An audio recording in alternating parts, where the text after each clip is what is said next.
something that does that legal stuff or can do Yeah, something like that? yeah. Bonsai app. Bonsai app. Yeah, Okay. Bonsai. Okay.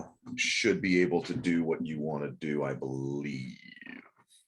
Okay. I'll have to Yeah, double I check. have a copy of one of the DJs that I've been helping. He sent me a copy of his. So if Oh, cool. anything, I can just retype it out and stuff and put my information down and things like that. So Yeah, good deal.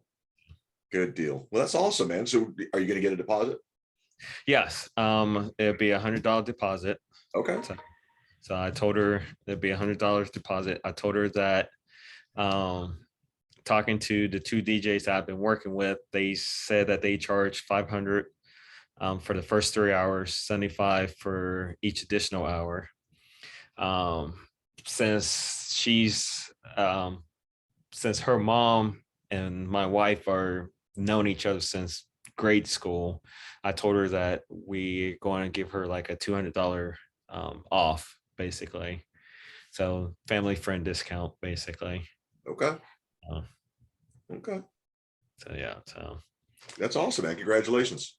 thanks. So Yeah. does that count as my 10% that you was talking about on the clubhouse 2 days ago? Because you challenge people to increase their Yeah. thing by 10%, and since I had zero, I I got one. mean, that's 100% or something. That's a thousand. That's Okay. a million%. Yeah, dude, you win. That's awesome, man. Congratulations. Thanks. Very, very cool. Yeah, I don't know what's going on with Fathom. For some reason, it is giving me error statement after error statement, and it won't allow me to record the way I have been. So I've got it on record through Zoom, and I'll just have to let it. I mean, it won't be the same as what you've been getting, and it'll take longer, but at least we'll have something. And I cannot for the life of me figure out why this is not working, but whatever. Casey, how you doing? I'm good. Yeah. I've been going cross-eyed trying to deal with my website still. Yeah. Well, good. At least it's your website, not my project. No, your project is I'd be rather be dealing with that right now than going cross-eyed trying to. Oh my God. I understand. I really, really, really do. Well, I was trying to do Wix because it seemed like it was easier.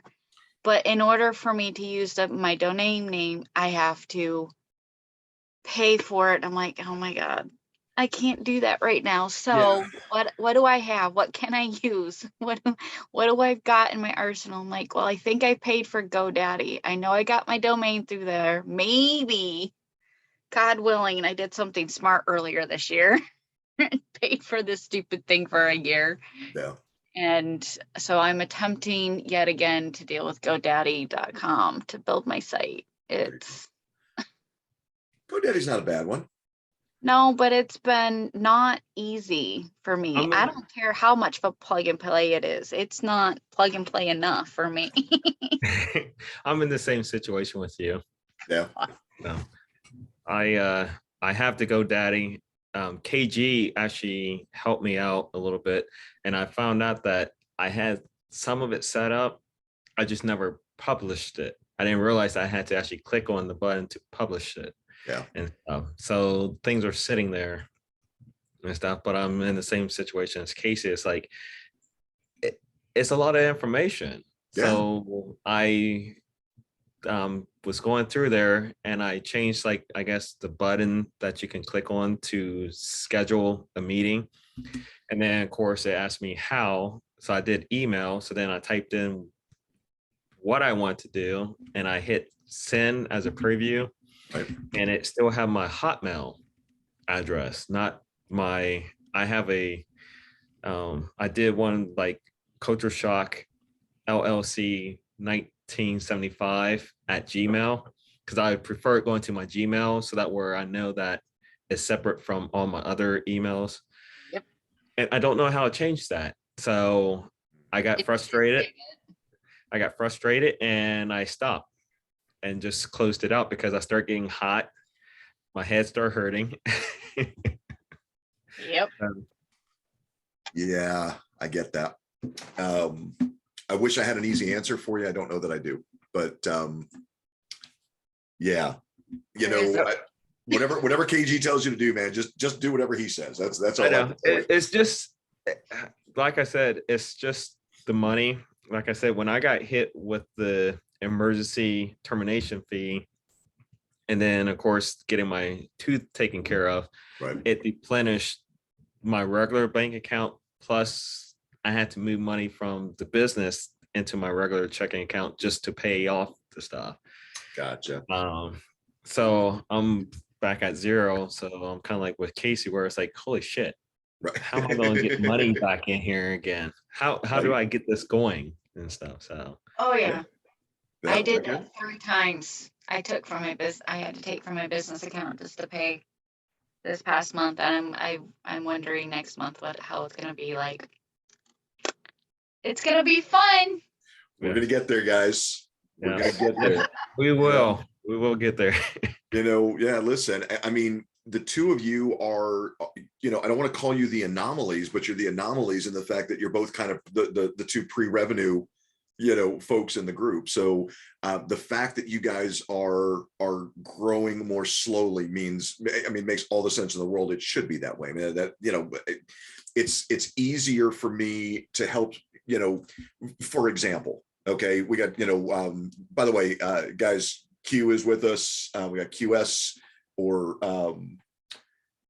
let's see, we got QS and we've got Danielle and we got Manny and or Abby. I'm not sure if we've got one or both, but we've got you guys here. So I appreciate that. You know, for Q, it's a different story altogether, right? I mean, his business is, you know, already up and running. He's already making money. He's already, you know, successful. So with him, it's really more about tweaking his model, you know, and scaling.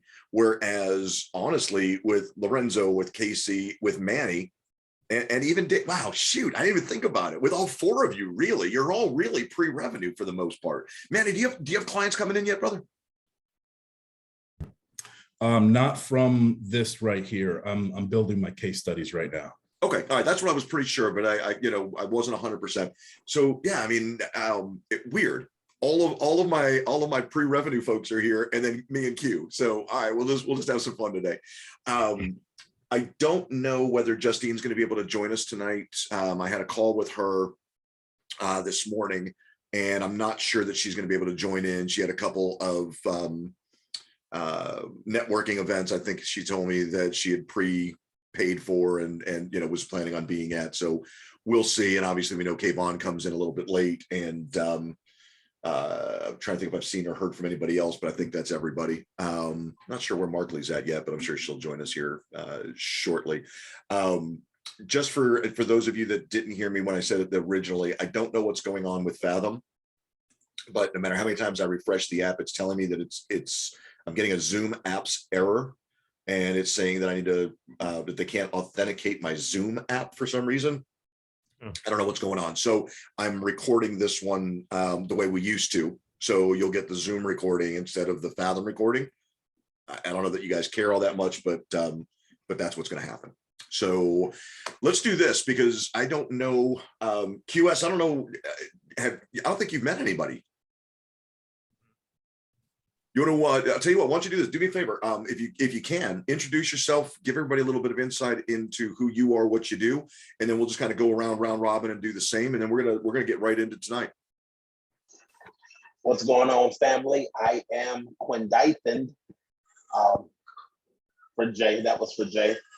Emphatically known as QS of QSB Empower, which is more of an operational and leadership consultancy specializing in me being a virtual chief of staff, bringing that order to chaos, creating those achievable and goal-oriented strategies while keeping my executives, those startups, if you would, and small businesses, just keeping them supported taking them from the need to focus on customer service so they can really pay attention to that customer satisfaction segment of their business. That's all I'm going to say for right now. Again, I am definitely appreciative to the shout outs in Instagram and telling me welcome. And so to officially see your faces, I say thank you.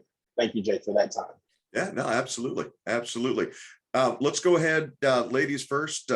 Danielle, I assume, is not able to speak. So QS, Danielle is coming to us from, well, I shouldn't say this. I don't know if she's in the UK today or if she's still in Ivory Coast, but she had some issues getting back home from Ivory Coast back to the UK, may very well not be able to speak to us right now. So I know that I'll do my best to introduce her for you, but Danielle has a brand new clothing line that she's putting together called Petit Bay, and it's basically the concept is for those parents who are expatriates from Africa, and particularly from the from that East Coast, or from East Africa. A lot of their kids are growing up and losing touch, losing sight of some of their heritage. And so what Danielle's doing is creating a line of clothing that is reminiscent of the traditional clothing, the patterns that you might see in East African culture. And basically putting them together instead of on the, I don't know if you've ever been to Africa, but the cloth that's typically used is a heavier, it's heavier and itchy is the only way for me to describe it. I mean, it just is. And what she's done is found a different manufacturer for the actual cloth itself.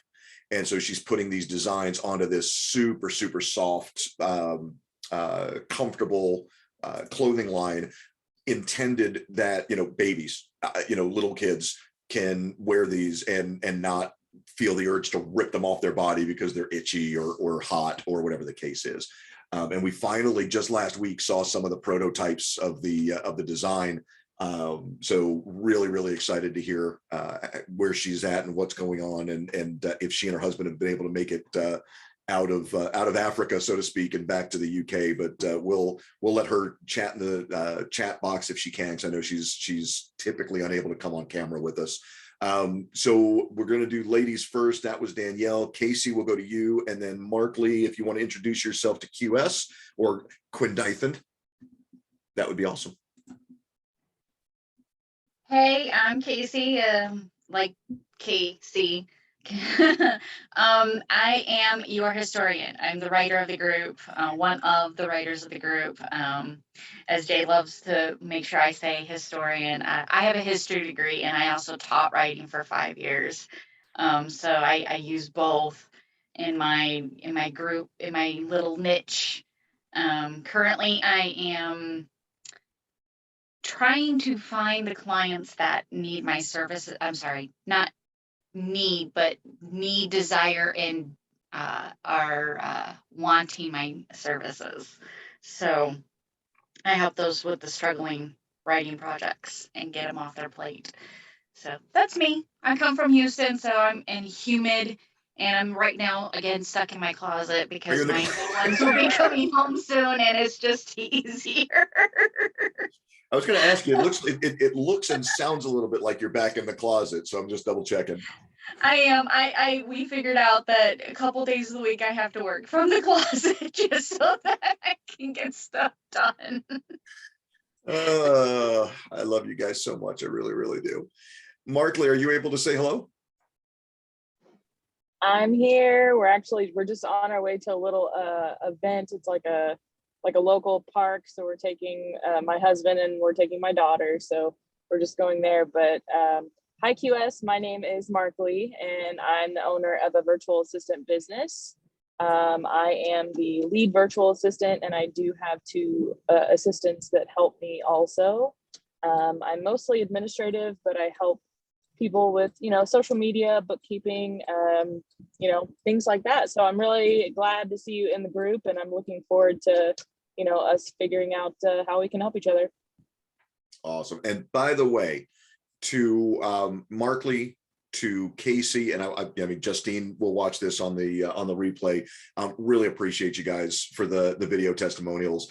Justine actually made a really good point. And by the way, Lorenzo, I know that you made a reference to you're sending something, but then nothing came through, or at least I didn't see it. I don't know if anybody else did, but I didn't. It didn't come through for me. No. Okay. So if you could resend whatever you got, that would be awesome. I'm sure it'll be perfect. I mean, I'm not, like I said, I mean, I'm using whatever we can get at this point is fantastic. But Justine made a great point, and she said, maybe part of the reason that you've asked once or twice and you haven't gotten any in is because you keep asking us during the group session and it's late. We're not going to stop doing the group session to go do that. And then by the time we get done, it's late. We're putting kids to bed. We're doing all this stuff. So why don't you stop being an idiot and maybe ask us during the day and see if everybody would just stop what they're doing for 5 minutes and cut something. So Manny and I both appreciate that. Manny's working on putting some stuff together for me. So that means the world, guys. And I truly just want to tell you how much I appreciate your kind words. I mean, it really, really meant the world to me. Really appreciate that. And thank you. Let's go over to Lorenzo. You want to go ahead and introduce yourself, and then we'll go to Manny from there. And look at this. Can you guys believe this? Hang on, we're gonna give him some shit. Hang on. I cannot for the life of me believe. All right, he's connecting to audio first. Let's make sure he's actually on the audio. I cannot wait. What? KG is on? Not only look at this, not only on, but on camera and on before 7 o'clock. Look at this. Hey. Awesome. All right, Lorenzo, introduce yourself if you would. By the way, KG, we're doing this on behalf of QS, who is one of the, I think you saw the post, but one of the newest members of the Academy. So we're just kind of introducing ourselves and going around. We'll go to Lorenzo, Manny, and then you. Yes, my name's Lorenzo Spivey. I own a DJing business called Culture Shock. Once I get my website up, it will be Culture Shock Entertainment. Basically, I work with weddings, receptions. I'm hoping that I can get maybe some school dances and other activities going on. I'm slow. Basically, my business is slow growing. My business is slow growing right now. As of Sunday, I will book my first official wedding / reception for 2023. Attaboy. Congratulations. So I am moving slowly, but I think it's picking up some pace. That's pretty much everything in a nutshell, I guess, unless I'm missing something. No, man, that's you, brother. I love it. That's you. Congratulations on the on that first gig book, man. That's awesome. Can't wait to celebrate that contract signature from you, brother. That's awesome. Yeah. Good job, man. Great job. Manny, you want to go ahead and introduce? Hey, how's it going? My name is Manny. Can you guys hear me? You gotcha. Awesome. All right. So what I'm doing is I'm helping support coaches and business owners level up their business by fixing the things that are missing in most funnels. So let's see, I have a couple things going on here. One of my latest frameworks is called Hooks and Bullets. The reason why I'm working on this framework is because hooks and bullets are the most effective way to grab your audience's attention.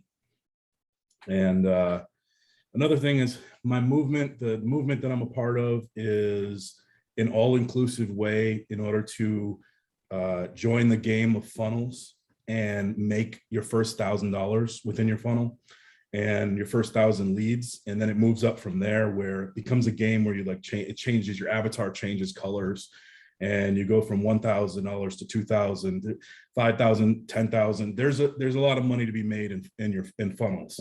So some people are making $1 million a month. So, and I'll just let you know, I'll just let you know, Manny's working on some stuff for me, and I'm just skipping that 1,000 and 5,000 nonsense. We're going straight to 10. I already told Manny we're going hardcore, brother. Well, yeah, well, it just makes it part of the game. It's like I'll explain it later. Oh, Like I know. I'm still working on all of it, to be honest with you. I got you. I got you. That's awesome. And Manny, your wife is going to join us tonight or no? Not tonight. She has some sort of event going on at her current job. Okay. Well, Abby and Manny work together, so we invite them to to come on and join together if they can. KG, go ahead, man. What's up, everybody? Yeah, I made it on time somewhat. But for those who don't know, I'm KG. I'm a graphic designer. I work with experienced artists in hip hop and R&B. I help artists that feel like they're being overlooked by the music industry, who are having a hard time building a brand, who are struggling, just gaining fans. I help them visually, capture the attention of the people that they, whose attention that they want. So glad to be here on time so I can get all of the information and be a contributing Accelerated Academy member. And yeah, so I got a lot of stuff that Jay, you're gonna be helping me with when I schedule this call. So yeah, let's get to it. There you go. There you go. And Lorenzo's already thrown it out there, man. You're not on Amazon, so we know you're good. You're not doing the shopping thing. All right. So listen, let's get after it. Okay. We got a lot I want to get done today because I really want to solve real time, real life problems. All right. Lorenzo, please understand, I'm skipping you at least for the moment. Okay, because again, some of this you're not going to have answers to. And I think everybody else probably does at this point. But when you're ready, let me know. And I want you to jump in as well. But like I said, just because of where you're at in your business, I want you to hear a couple first and then see if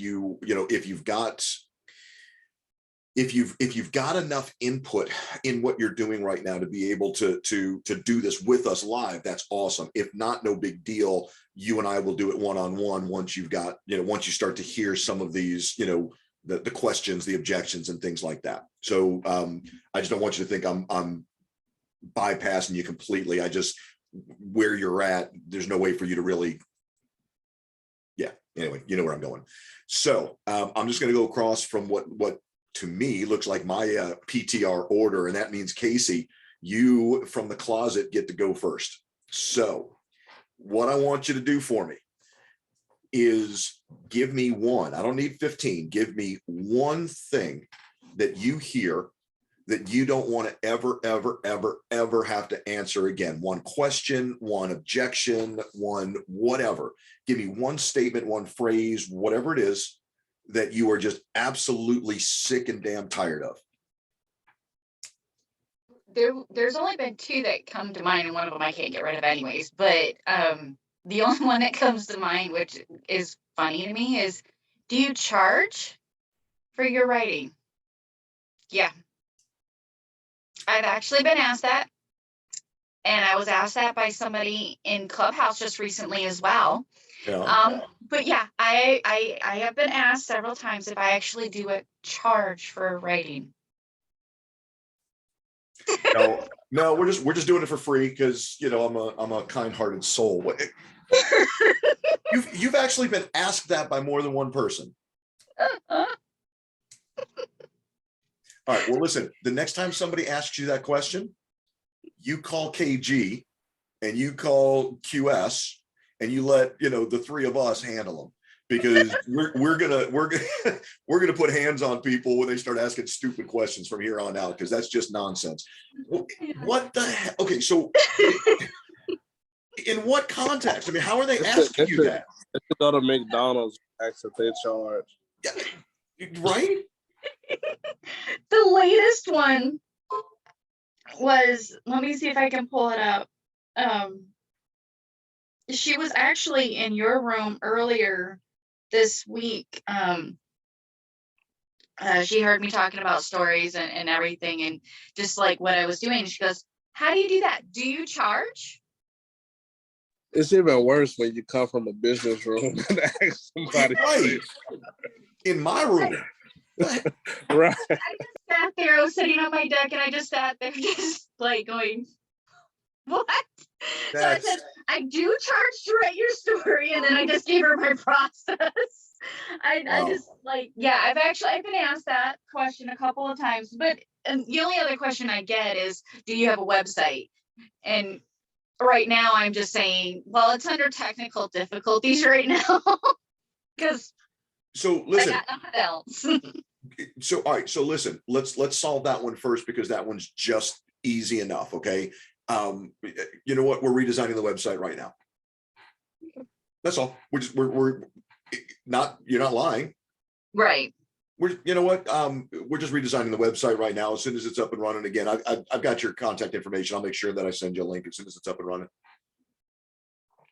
But let's leave that one, that one again. You don't want to give that any more love than it needs, right? So just, Right. no, we're under construction. We're doing some revisions to it right now. Should be up, hopefully very shortly. And just leave it at that. As far as the price is concerned, or as far as, do you charge? I'm going to change that a little bit. Okay. I'm going to change that to your price is too high. Okay. Because I think that's really what probably is being asked, as opposed to, do you charge? I mean, obviously you charge, that's ridiculous. I don't think that anybody else is going to be able to relate to that one. So I'm going to change that to say your rates are too high. I'm going to address both sides of that. Okay. But what I'd like you to do is, in your introduction, when you're first introducing yourself to people, whether it's in a clubhouse room or a face-to-face or whatever you're doing, let's add just this little phrase, I'm certainly not the most expensive, but I'm not, or I'm sorry, I may not be the cheapest. So there we go. Sorry. Let me redo that in my head. I may not be the cheapest ghostwriter in town, but I'm absolutely not the most expensive. I try and keep this affordable because it's so important to get your messaging out there that I want to help. And, if it's $10,000, it's going to be much more difficult for me to be able to help you. Mm-hmm. Maybe we do that in the introduction. Maybe you do it a little bit more in depth with a one-on-one call. People have to understand, because again, the last thing in the world I want is for you to get, 30 minutes into a 30-minute discovery call and then them asking you on the back end, well, do you charge? I would just let them know, my goal is to make, is to get your story out there in an affordable way. It's not free, but we're gonna handle this in, the most efficient, most effective way possible. And most of all, it's going to come quickly. I want you to remember this, because this is really, really important, I think. Service of the phrase I provide. Yeah. I mean, again, anything we can do to make sure that they understand that you're a business, not a volunteer, right? I mean, again, I really just can't imagine. Thank you, baby. Special delivery. I can't imagine that being something that you're going to hear frequently. I mean, that just seems like an anomaly to me. Guys, has anybody else ever heard, hey, do you charge? Nobody else? I was gonna say sometimes I hear it, and that's why I sent the little message I sent, because maybe the way that we word what what we offer could make it seem like it's more of a hobby than us being a business. At least in the realm of the industry that I work in, if it's not worded like I'm a business and this is a service and not something that I just do on the side for fun, then people won't necessarily come up to me and be like, "Hey, man, do you charge for X, Y, Z?" So. Well, the funny thing is, I know Casey's introduction, and she says, "I'm the owner of Casey Williams Inc." That's INK. I mean, she says it every time. How can you think? All right, I just thought it was funny. I'll be honest. Like I said, I mean, every time I think about it, I start laughing and I start crying because I'm laughing so hard. Listen, I don't want to spend a lot of time with it only because I think it's an anomaly. I really do. I don't think that makes a whole lot of sense. So, let's just push it into the category of, look, you know, uh, I want to help you get your story out there in an efficient and affordable way. Mhm. Let's just throw the word affordable in there so that maybe that fixes that. I mean, again, I don't think you need to worry a whole lot about it. I don't think it's one you're going to see. But here's the thing, guys. The reason that we're doing this is because there are going to be things. And again, Casey's brand new in this. Lorenzo's brand new in his side of things. And Danielle is brand new on her side of things as well. So what I want you guys to understand is that it's incredibly important to keep track of the questions that you're getting, the comments that you're getting, the responses that you're getting. You'll remember I've said 100 times, I can't manage what I can't measure.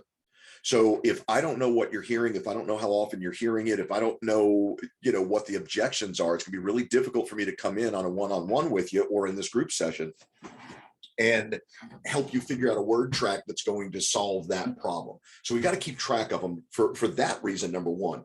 We also want to keep track of them because, Casey, if you hear that from 6 people, 7 people, 8 people, now I know that it's your fault. Now I know it's because of something that you're either saying or not saying. And now we can go back, look at what you're doing. We can record some of your calls so that I can, watch them after the fact to kind of advise you there. I can listen to you, more specifically on Clubhouse and see, okay, are you saying anything that's leading people down this, misconception, alley? But we've got to keep track of these things. And more importantly, because if somebody asks, I mean, if you hear the same question 2, 3, 4 times over, it's going to be a question that keeps coming back. And we need to figure out why. And more importantly, we need to figure out, okay, so how do I blow up that objection, or how do I answer that question up front so that I'm either qualifying or disqualifying my client or my prospect as quickly as possible, right?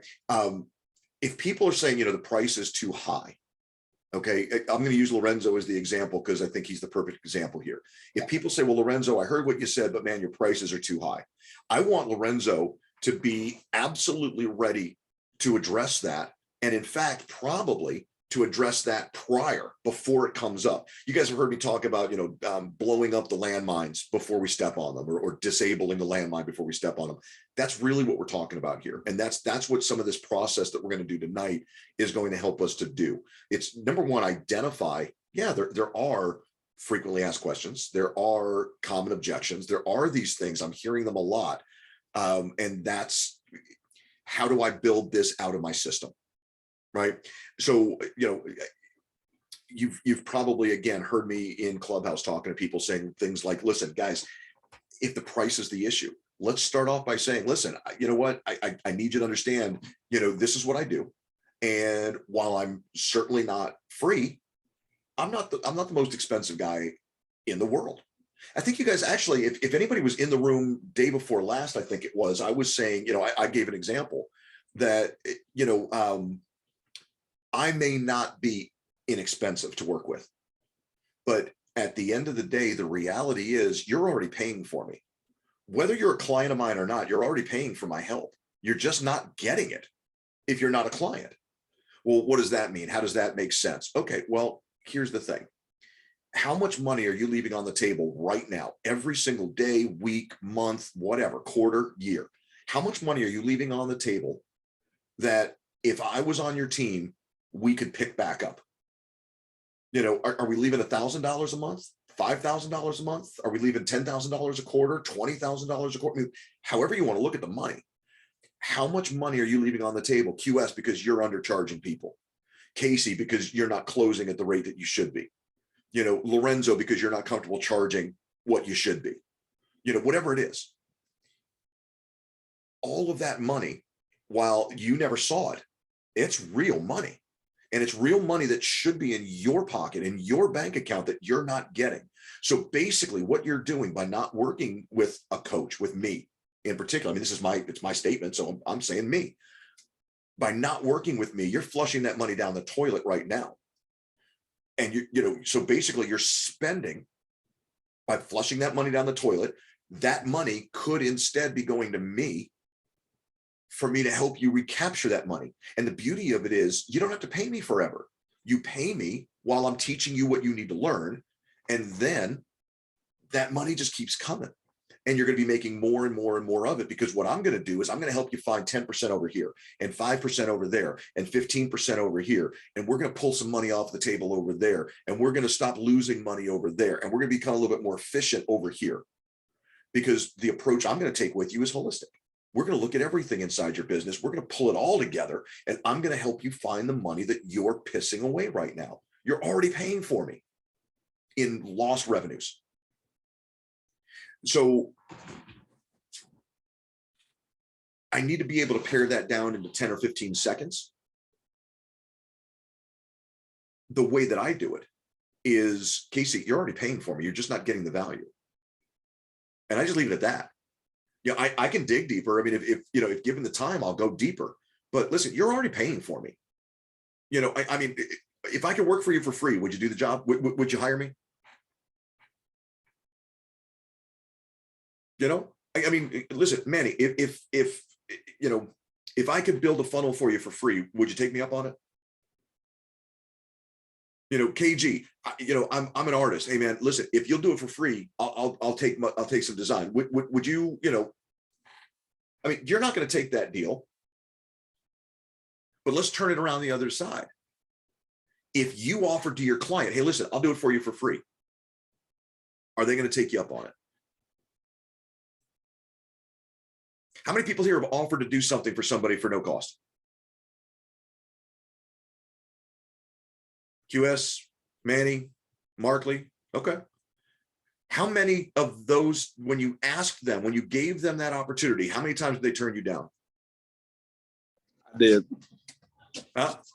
I did too, but no, they never turned down. Crazy, right? Crazy. If I gave it to you for free, would you hire me?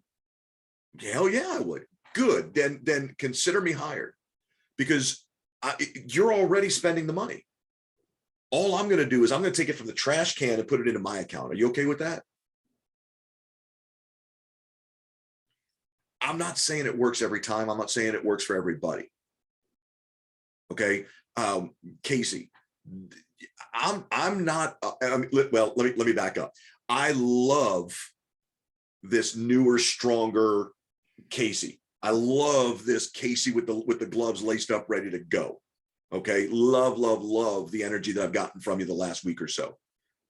I don't know that you're ready necessarily to confidently say what I just said and pull it off. I don't know. Maybe. We'll find out. We'll give it a shot. I'm messing with it. But the point is, if you can say it with conviction, if you can say it with passion, and then explain what you mean by it, how are they wasting money right now? Well, listen, you're spending all this time on Clubhouse. You're spending all this time on social media. You're doing all this networking. You're talking. You're visible. You're out there. But your visibility is poor. I mean, you're visible, don't get me wrong, but the image is poor, because we don't know your story. We don't know what's going on. There's something missing there. If we put that story in there, then all of a sudden now you're going to make 5, 10, 15, 20% more than you're making. You're going to close more. You already know the stats, don't you? Tell me the stats one more time.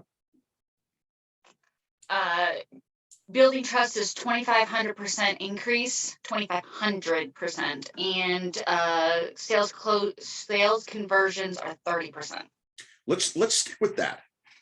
Let's stick with that. Studies show, and you can show them the study, right? I mean, you've got this. Studies. Well, go find it, because you can't tell people I'll show you the study unless you can actually show them the study. But listen, studies have proven that businesses who tell their story, individuals, business owners who tell their stories, who explain their why, right? Simon Sinek says, start with why.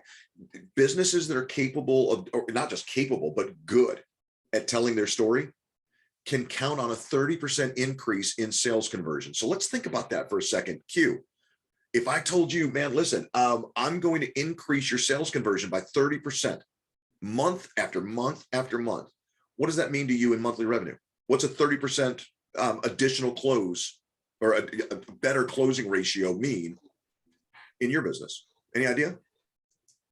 Yes, something I haven't seen. A new opportunity to do more for the reason why I do what I do. See, here's the thing. Every single obstacle, every question, every objection, we can do this with. I want you guys to understand. I mean, you know, you hear me talk a lot about the fact that, you know, these obstacles that are in our way, the reason is because it's right here, it's right in front of us, right? And if we just back it off, if we just look, and if we step back 10 paces, we can see, you know, this obstacle is not as big as I thought it was.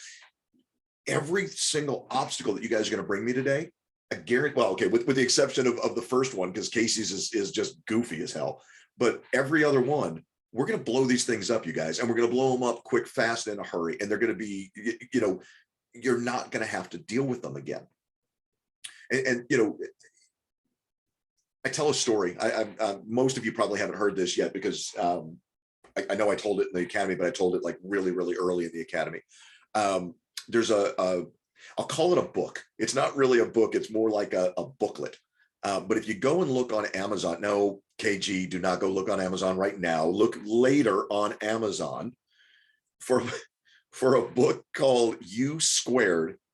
I believe it's the Power of Quantum Leaps is, I believe, the full name, but it's U Squared. Go find that booklet and order it and read it. It'll take you 45 minutes to read it. It's nothing. I mean, it's a little thing. But there's a story in there that stuck with me for 25 plus years. I mean, that's the first time I read it was probably, you know, 25 years ago. And it's literally stuck with me to this day.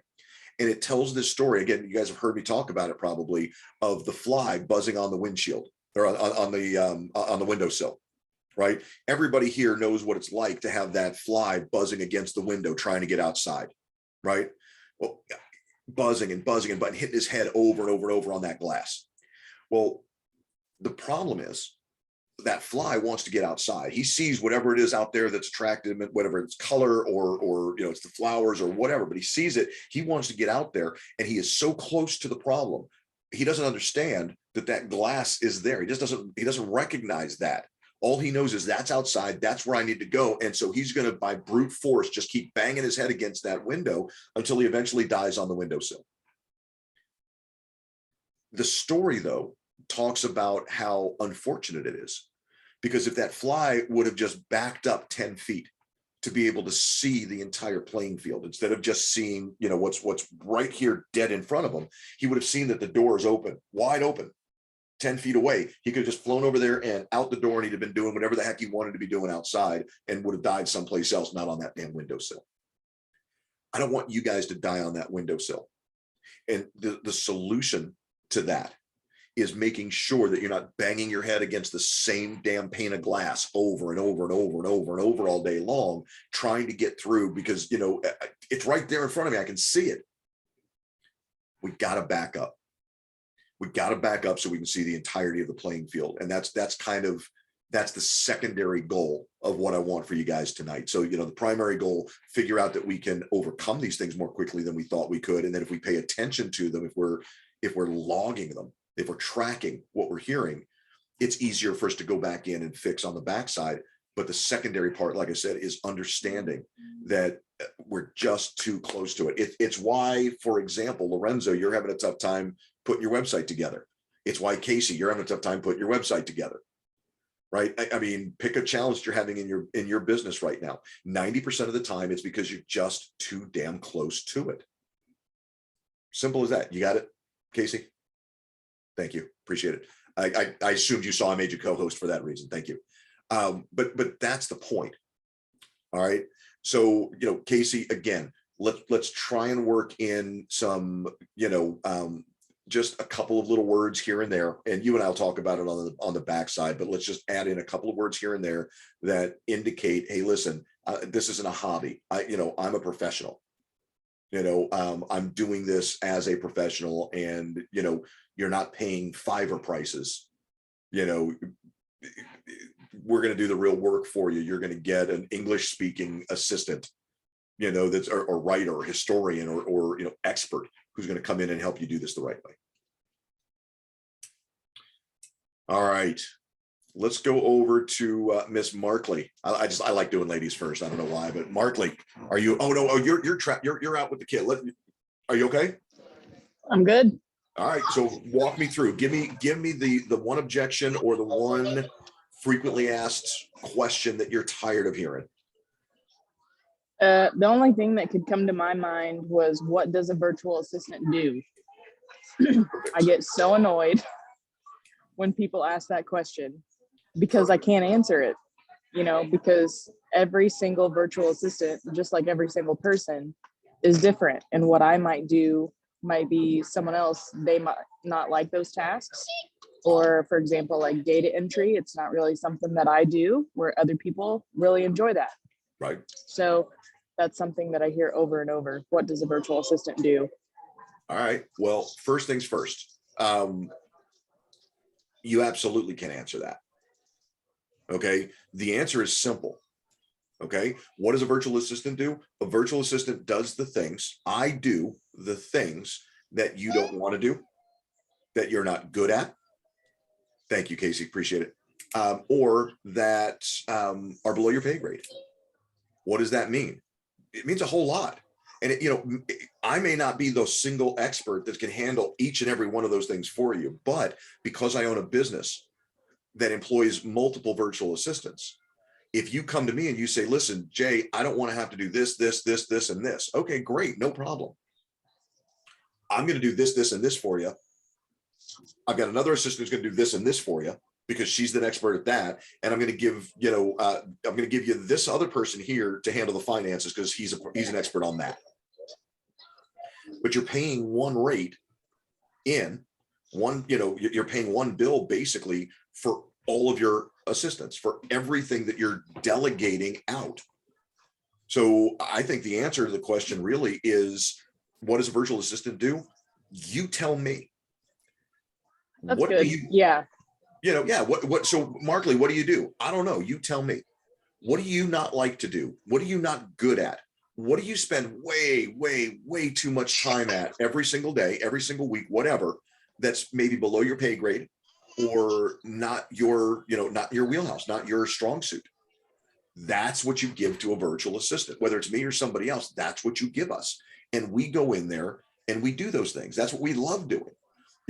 We're ideal for that entrepreneur who says, man, I'm the creative. I'm not the doer. I'm not the closer. I'm not the one that gets shit done.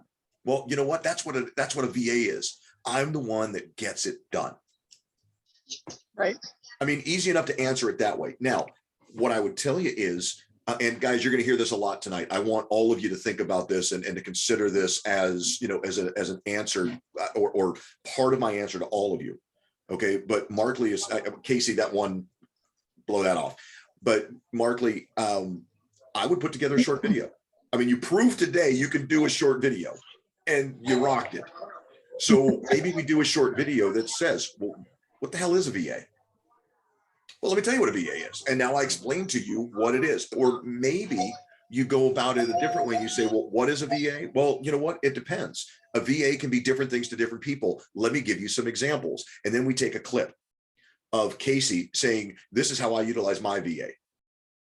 Of Manny saying, this is some of what I've delegated to Markley. Of Lorenzo saying, this is how Markley and I work together. All of those things are pieces and parts of what we do. Justine, go ahead. I love all this. Markley, one thing I would say too is sometimes, and this is just me, like when I hire somebody, I'm like, I love everything that he said, but I would still want examples. I'd still be like, okay, I get it. But like, what do you do though? Tell me the things. So if that comes up, pick either your 3 favorite things or your 3 most popular services. Like, we do pretty much everything that's under your pay grade, but most of our clients come to us for email management, social media management, and bookkeeping services.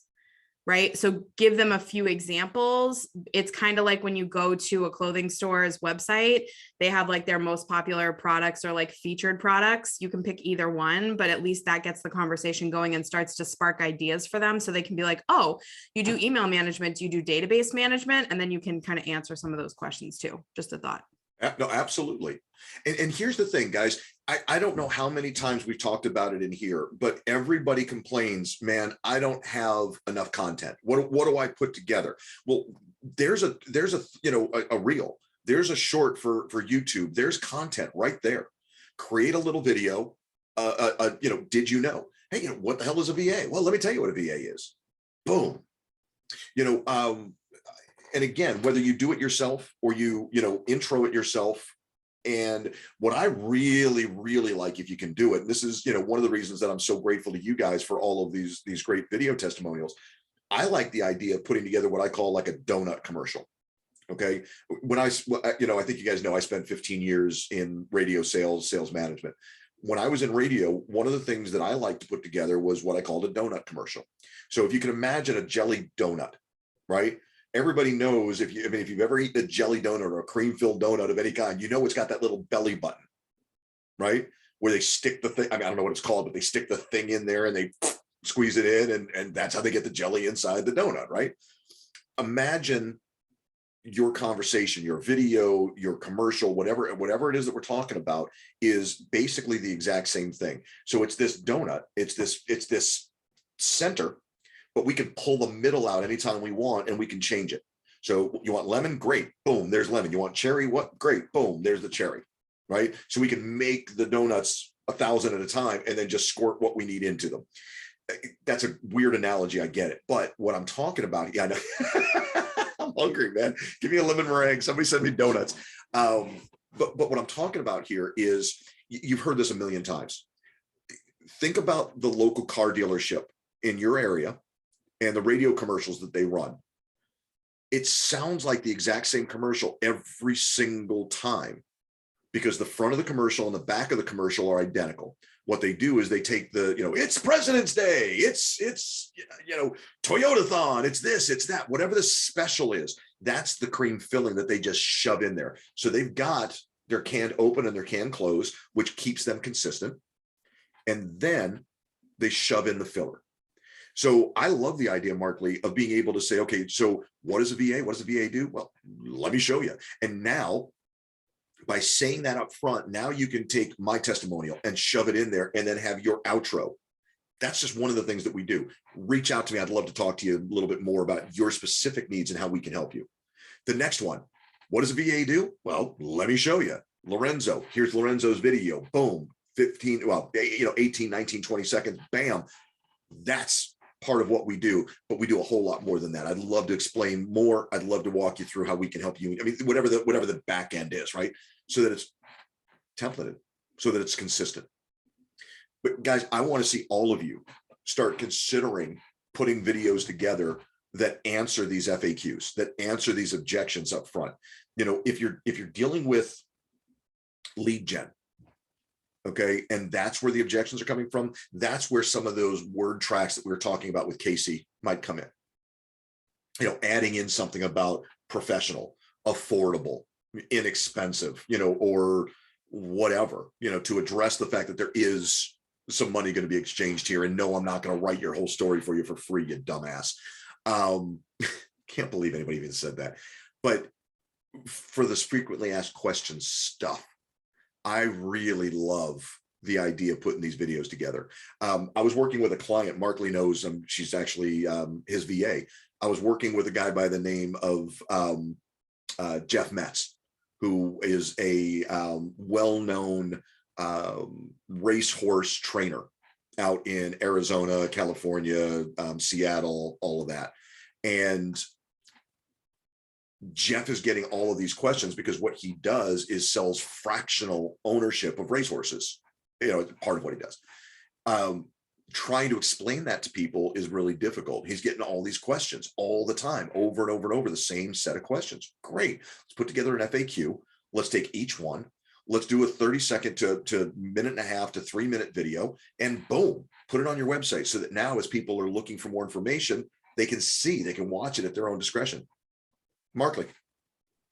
I just wanted to do like a little side note. If you do get a chance to go actually look at his website, we revamped his whole website, and he does have FAQs on his website. and I had to push him. So now he's doing an email series, one every week. It's called Now You Know. And it's just a little tidbit of videos that are no longer than 3 minutes. And it's just answering those small questions of what these people might have as questions. And I'm like, these people that aren't sure what racehorse ownership even is, and this could deal with anything, all of our businesses. What does a DJ do? Things like that. If you're sending out these emails and you're answering these questions, that could be just that turning point of turning them watching your emails and into an actual customer. So Yep. I finally convinced him to do that. Good for you. That's awesome. Well, and for Lorenzo, listen, I mean, let's just bounce back there for a second before we move on to Manny. It's really, I mean, I love that. At some point, you're going to need to differentiate yourself from every other DJ business out there. Every DJ can do the same stuff, right? They've all got music. They're all going to play music. They're all going to be entertainers. They're all going to be able to lead a wedding procession. They're all going to be able to do the garter toss. They're all going to be able to lead a kid's birthday party, a school dance. They can do all that stuff. But how cool would it be if you were the thought leader? And you guys, how many times have you heard me talk about thought leadership? How cool would it be if you were the thought leader in the DJ industry who put out a series of videos that says, what do I need to think about when hiring a DJ? Hey, listen, you want somebody who's more than, listen, anybody can play music. You want somebody who actually understands the methodology behind, how we put songs together, why we put them together. You want somebody who understands how to work with your photographer and your videographer to make sure that you're getting the best pictures, the best, video possible without, 17 chiefs trying to run the show. You need somebody, and it's the guy with the microphone that makes the most sense to be the one emceeing. That's what an MC is, master of ceremonies. I'm the one leading all of this. So putting together a video series that showcases some of that teaches people to be a little bit more aware. Well, I talked to a DJ the other day, but he didn't say anything about any of that stuff. You're saying that, man, I'm going to hire you instead. You know what you're doing. Position of thought leadership, right? Q, Right. I know that you're the new kid on the block for the most part, but I'm going to go over to you and ask you, is there anything that you're hearing on a regular basis? Is there that frequently asked question or that objection that you have to overcome that you wish you could get off the chat, get off the plate? Very often, Jay, it's the question of, are you a virtual assistant or an executive assistant? And I'm like, nope. I am a virtual chief of staff. And so oftentimes I find myself going through, the dichotomy of what that looks like. But it is something I just wish was not a question. However, one of the solutions that I have put in place for content related furtherance is starting in July. I am, as fearful as I am jumping into reels and video content. So for you to kind of start talking about that today, it just kind of gives me that confirmation that, yep, it's about that time. I actually looked at some of Justine's stuff today and was just like overwhelmed, like, Jesus, she's amazing. Then I looked at some of Markley's stuff and how to look at individuals that are related to my community, just to, kind of see where they are and identify, because I do believe there's enough work for everybody to collaborate more than it is to compete. And so I am a sponge and I am just soaking up every teachable moment that I can, even if it is in even situations like this, replays or whatever has already been posted. So that's the question. Are you an EA or a virtual assistant? No, neither. All right, so let me ask you a question. What's the difference? Virtual assistant, executive assistant, chief of staff. Okay. In my regard, and this is really how I've had to dumb it down, I am a strategic planner, if you would, or partner where an EA or a virtual assistant is more of a strategic gatekeeper and the know-it-all person for said executive or concept. And when you identify what those different tasks could look like, an EA or a virtual assistant, they're going to be, centered around that email management, that calendar management, where for me, it's more of a strategic planning. It's more centered around or streamlined to systems and processes, the hiring or, the vetting process, some budget creations, and sometimes even budget management. So that's a different level of conversation based on said client. And you said something that was very good for me, that we have to be very specific in what we're tailoring to. Every client won't necessarily get the same bells and whistles based on their need. So there's no need of me talking about budget with the client if that's not, one of the things they need delegated, or they, so yes, sir. Have you, are you familiar with the TV show, The West Wing, from way back? No, so I am not a TV person. However, I'm going to write it down and search it. West Wing. The West Wing. Okay. By the way, I mean, if anybody here has not watched The West Wing, y'all, I've probably watched it 10 times through. I mean, it's I don't know, there's like 8 seasons or something like that, and I've probably gone through it 10 times. It is, I think, one of the most well-written, incredibly acted, and unbelievably accurate portrayals of politics in the United States that I've ever seen. And it makes you feel like nostalgia for the good old days, with all of the nonsense that we're dealing with now, to see people who actually, gave a damn about politics and about doing things the right way. It was just cool. But the reason I bring it up is because if you think about the White House, because that's the only time I've ever really heard the term chief of staff is in politics, right? I mean, that's pretty much where it comes from. So when you say chief of staff, my brain automatically goes to the White House. So I'm thinking, man, I would love, and for those of you who know the program, who know the West Wing, you're going to know exactly where I'm going here, but I would love to see, you share clips of, Leo, who is the president's chief of staff, who's just a monster. I mean, just an absolute monster politically. But he does the chief of staff role. I mean, he is the protector of the president. He's the last line of defense. He's the one that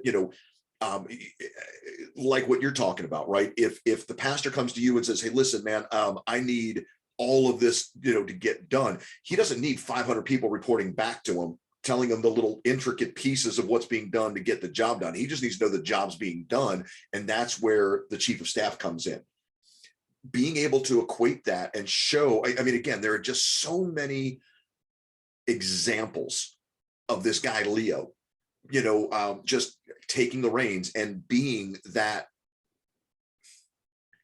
what you envision as that chief of staff, that maybe utilizing some of that and saying, what is a chief of staff? This is a chief of staff. The executive assistant, the virtual assistant maybe is like this person over here in the office, is maybe that person at the in the outer office of the White House or of the Oval Office, or maybe, one of the assistants of one of the smaller players.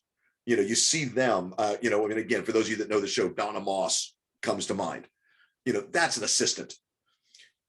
Being able to draw these conclusions. I mean, again, millennials don't know what the hell I'm talking about. I mean, this is too old a show for you guys, but the point being, there are examples out there of what a chief of staff does. Let's show them. Let's really show them, because I love the fact that you call yourself, and Justine, I got you. I love the fact that you call yourself, a virtual chief of staff. I mean, I absolutely love the concept of that. Here's the challenge. You know what that means. I know what that means. They may not know what that means.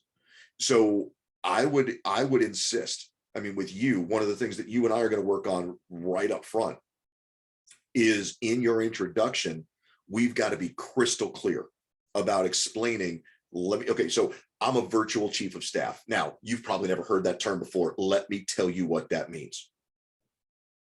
You know, you've probably never heard that term outside of political office. Let me explain what it means and what it doesn't mean. But you've got to, you're going to have to let people know how to understand that. Because, I mean, again, it's like me saying that I work in economic development. That means nothing to most of you.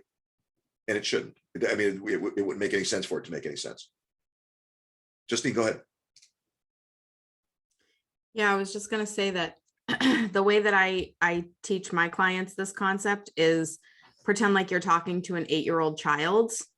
How would you describe what you do? Most people, so we have a running joke in our friend circle, because my husband's best friend would say, quit it with the shenanigans. And our kids will go, what are shenanigans? And he would go, tomfoolery. And he's like, you can't describe one jargony word with another jargony word. Like, they still don't get it. And it's kind of a running joke that we asked, like, what's a chief of staff? And you were like, well, it's this high level strategic position by which I blah, blah, blah, blah, blah. And it's like, it's still going over the heads of an 8-year-old child. So what would you say? Like, one of the things that Jay said, it's the last line of defense, or like something like that. Even that is getting closer. What I'm hearing you say is, instead of taking direction, I give you strategic directives. Like, it's a level above. An executive assistant does what you tell them to do. I actually bring things to the table for you to do to get better results, or something like that, where you're kind of like, I'm elevating the position of whatever that role is. And even that is still a little bit more complex in its wording, but like, find your unique way to say that. But I think there is something there that you can simplify and say clearer, that doesn't have any jargon in it, that people would instantly go, yes, I get it. And the more you practice saying it different ways, you're going to find it's inevitably going to happen. You're going to say it one way and you're going to go, that's it. That's the way. It happens every time. And I'll it tell just you, takes a little bit of time. Yeah, no, I think that's absolutely genius. And, guys, again, I tell you all the damn time, let me make a point rather than tell you something. Who here, I mean, everybody here owns their own business. Who here went to school for business, for marketing, for communications, for business, period? Anybody besides Justine? Manny, kind of, sort of. Me, kind of, sort of. Most business owners, Q, did not go to business school. Most business owners have absolutely no clue. They're struggling to get by. They're struggling with everything that they're doing. Am I doing the right thing? They don't have a clue. It's why I talk all the time about, are you busy as hell or productive? Because business owners, they don't realize what they're missing, because they've never done it before. Most business owners don't know before they start their business how much different it is than just working inside a business in that industry. So I want you to really, take what Justine said and really, and this, guys, listen, this goes for every single one of us. We have got to dummy this down. And I don't mean that in a derogatory way. We've got to understand that the average business owner has a 5th grade education when it comes to business, right? I mean, think about this for a second. If you didn't go to school to learn how to be a business owner, where did you get all the information that you've gotten about owning a business? Most of us, it's not through, doing a whole lot of research or doing a whole lot of work, looking through the web to find out, how do I own my, what do I do? Most of it, and I mean this sincerely, most of it is bullshit pop culture references. I mean, it's I watch The Office, and I mean, I know what he does, and he does it terribly, so I'm going to do the opposite. Oh, okay. They don't know, man. They have absolutely no clue. Manny, they don't know what the hell a funnel is. I promise you. They have no idea what it is and what it can do. You're from now on, Justine, you are our Dwight. They don't know. and they don't know that they don't know. So we've got to be very protective of our business and of the way that we tell our stories. Because here's the thing, this is the messed up part, okay? And you've all seen this. You all know exactly what I'm talking about as I describe this, right? We've all seen how random third parties try and tell our story and do a horrible job. And they paint us into these corners that we're not really, that's not me. That's not what I do. They describe us in the wrong way. They refer the wrong kind of people to us. I mean, all of these things because they don't have a clue. And at the end of the day, the one thing I want you guys, one of the many things I want you to remember from tonight is that if we don't tell our stories effectively, efficiently, whoever they is, will tell our stories for us. And I can assure you, overwhelmingly, when they are telling your story, you are not going to like the story they're telling. Hopefully you don't hate it. Hopefully it's not hurtful. Hopefully it's not negative. But take a look on Yelp sometime and just go see how many positive reviews there are compared to the negative reviews. It's overwhelming. It's not even close. Negative reviews are the ones that people write. They will rip you to shreds if you let them. Who's they? Competitors, friends, family members. Not intentionally. I'm not saying that they're going to intentionally tear you down.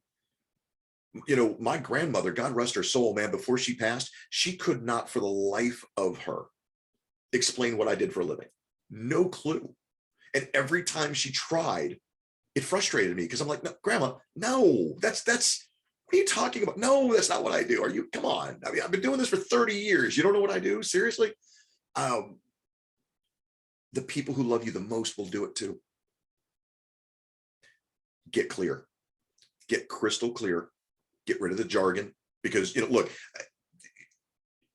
QS, Lorenzo, Kayvon's the perfect example here. Okay. Kayvon is a medical doctor. Kayvon, you know, is a chiropractor. Spent 25 years, I think, in practice. And, you know, long-term decided putting my hands on people and physically doing chiropractic, manipulations are not, that's not what I want to be doing. I can't affect as many people that way. Or adjustments. Sorry, I didn't mean manipulations, adjustments. That's not what I want to be doing with my life. I want to help people on a grander scale. Okay, fantastic.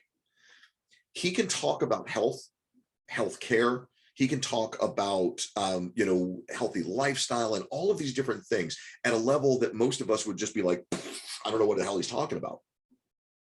You know, Denise, my fiance is in healthcare. She talks about, medical stuff. And I'm just like, cool. All right. I don't necessarily understand it all. We'll get you. Yeah. Lorenzo, I'll get you the replay as soon as we can, brother. Point being, if you want me to be part of the conversation, if you want me to understand what it is you do, you got to speak on my level, man. And you've got to assume that I don't understand a thing about it. So I'm going to ask you this one more time, QS. Tell me what a virtual chief of staff does. What separates you from an executive assistant, a virtual assistant, something else that I understand? Absolutely. Identifying with the feedback. Where you would normally tell, as Justine stated, looking at the difference between telling your executive assistant what you need for them to do. I am that person that's bringing to the table what I need you to do to ensure that delegation to said project is implemented throughout your entire team. So I am literally your voice to your staff. Ooh, Justine, hang on. Go with that again. Back up and start there. I am the voice. I'm your voice with your I am staff. your voice to your staff. Tell me what that means. the power of delegation. And oftentimes in the entities that, or the clients that I have, as I shared with you, oftentimes the information that is disseminated from the head, the EO, comes directly to me. So a lot of what they hear first is by way of me, but I don't have the information unless it's given to me by the executive, if you would. So I am really executing or delegating, if you would, from up and out. You're getting better on a second by second basis. But I want you to hear something, and I want you to hear this in the intention that I want you to hear what I mean. Okay. Yes, sir. Yes, sir. You are an incredibly intelligent guy, and you speak with an incredible amount of intelligence. I need you to be comfortable talking to me the way that I talk to you. Does that make sense? Does that? It does. It does. When you speak, the command you take, the assumptions you make are, the assumptions you make are, I understand everything you're saying, because you understand. You speak like a college professor sometimes, which is okay. But when you're speaking to the business owner, you've got to make sure that you're speaking to me in a way that I can understand. So you and I are going to work on that one-on-one a little bit more, because I don't want to take too much time away from the group. And I know that in 10 minutes, Kayvon's going to yell at us to go take a bio break. But I hate the way this sounds. I really do. I don't want to tell anybody to sound less educated than they are. Okay, that's not what I'm saying. I want you and I to work together on helping you find a way to be as intelligent as you are, sound as intelligent as you are, and yet still make it comfortable for us to talk. Does that make sense? It's there are people who are going to say no to you simply because they don't understand what you're talking about, because you're talking over them a little bit. And what do we say, guys? What's the what? I'm not even going to tell you. You guys tell me, what's the phrase that I'm going to say right now? Confusion equals no. A confused mind will always say no, because nobody's going to admit they don't understand what you're talking about. So utilize that same intellect, utilize that same capacity for language. And dude, you've got it. I mean, you've got it. You can come work for me any day you want, or I'll come work for you. But I need you to be able to take that intelligence and bring that same sense of intelligence of education into just a little bit more common language. That's all. Absolutely. And I do appreciate, I really do appreciate this feedback. I am in a position where I've never actually pitched my business to anyone outside of being sought after. And so I really do appreciate, what this looks like. Awesome. So thank you all. Good. Well, I appreciate you taking it the way that it was intended. Manny, then Casey, then Justine. So what I heard that I liked that you said is I help you delegate. And the other thing you said is it's something about helping you be your voice to your team or something like that. Those two things, I mean, there's your hook. You started with that. And then your bullets are, I help you delegate, I help this, or I do this, and selling those benefits. Just like Justine, I read one of your posts, right? Like it's people don't buy your features, they buy the benefits. So if you can make that part of your bullets, that's all I got. That's a great point. That's a really, really solid point. Yeah. People don't buy, well, first of all, they buy emotionally, they don't buy intellectually, but they're buying the result at the end of the day. They're not buying the features, they're buying the result. What do I get at the back end? What's my takeaway? Casey. So a couple of things. Definitely need to go with I am your voice somewhere in there and as your hook. That right there, that's gonna pull people in because they're gonna be like, excuse me, you're what? Let me hear this. And now one thing that I can tell you as a content writer, as a also former educator, you do actually speak at that collegiate level, and I get it because now that I know that you've never really done it, you know, pitched or talked about it outside of your realm, it's hard. But I want you to take into consideration a couple of things. Look at the really, really, really good websites that you've been to recently. How are they written? The really good ones that, for whatever, it doesn't matter the industry, doesn't matter what services, does not matter whatsoever. Look at the language and how they talk. Because they're going to be sitting anywhere from about 5th to 8th grade. If they're above 8th grade, if they're really sitting at about, I would say March of 8th grade year, they're a little too high.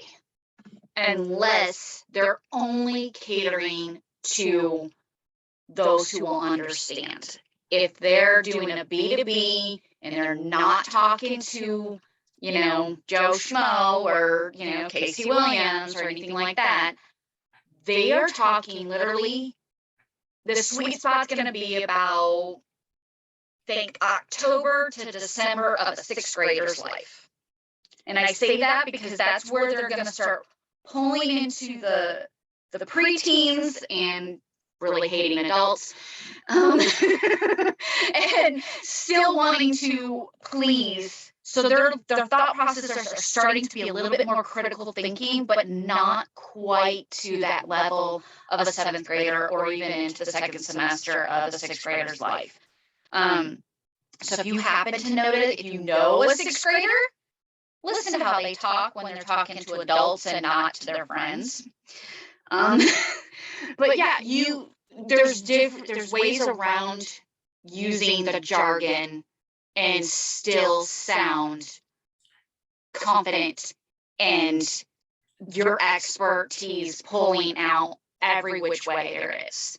And there's nothing wrong. Listen, there's nothing wrong with being the expert. There's nothing wrong with having the ability to speak at the high level. What I do. So, for example, I'm going to take Jay Handler Consulting out of this for a second. I'm going to go to my other business, my Membership 180, which is a consultancy as well, but I work exclusively there with chambers of commerce and trade associations around the world. Well, chambers of commerce are economic development engines. The challenge is that most people who run chambers of commerce have no idea what the hell that means. They have no clue. You know, they're millennials or, you know, Gen X, you know, typically, I mean, the baby boomers get it. The baby boomers understood what the Chamber of Commerce was all about, but we've lost track of all of that. A trade association, how we truly benefit. They've lost track of a lot of that. So I can't go in and at a conference, for example, if I'm speaking on stage in front of 500 or 1,000 people, I can't assume that they all understand economic development. I got to start at the very beginning and explain, listen, the Chamber of Commerce is an economic development engine. Our mission is to make our community a better place to live, work, and play.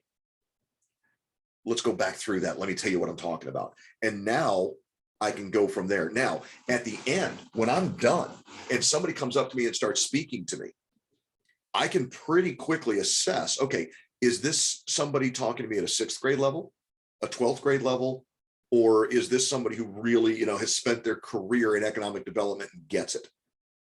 And I'm going to pattern my speech. I'm going to pattern my delivery. I'm going to choose my curriculum, if you will. I'm going to choose the content of what I'm going to say to them based on where I believe they're at. I can be here and I'm fine being here, but I got to make sure that my audience is here with me. Otherwise we're here. And what happens when we're here? That gap is the no. Justine. I put something in the chat, which is making sure your projects get done on time and on budget. I think that's really important to people. And that's something that I heard you kind of allude to a little bit. I think you said something about getting your projects done. I want to invite the thought that market research creates clients, because it has for me many times. And I think because you haven't had as many opportunities to pitch people, a great thing for you to do is use your platforms wherever they are to pull your audience. Like if you've got, figure out who your audience, I'm sure you know who they are, but like, I'm just guessing these people have teams. So like if you have a team of 10 people, what do you find is your biggest struggle? Communication? Is it getting your projects done? Is it managing your calendar or your schedule, getting everyone together at the same time? Like come up with a couple of examples and keep an open text box for them to type in their own answers and start to get the language they use, which also creates a dialogue. So when someone says, my biggest problem is communication, you say, hey, it's QS, just reaching out. What about communication is the problem? You start to have a conversation that leads to a discovery call that leads to them hiring you because they're identifying a problem. So it's actually a great way to get information about your people and also sell them on your offer. Another thing I would do is I'm sure, because all of us do this, when we're mastering our zones of genius, we read books about it. So you've probably read a ton of books about what people need in terms of delegation and leadership and all of these different types of topics.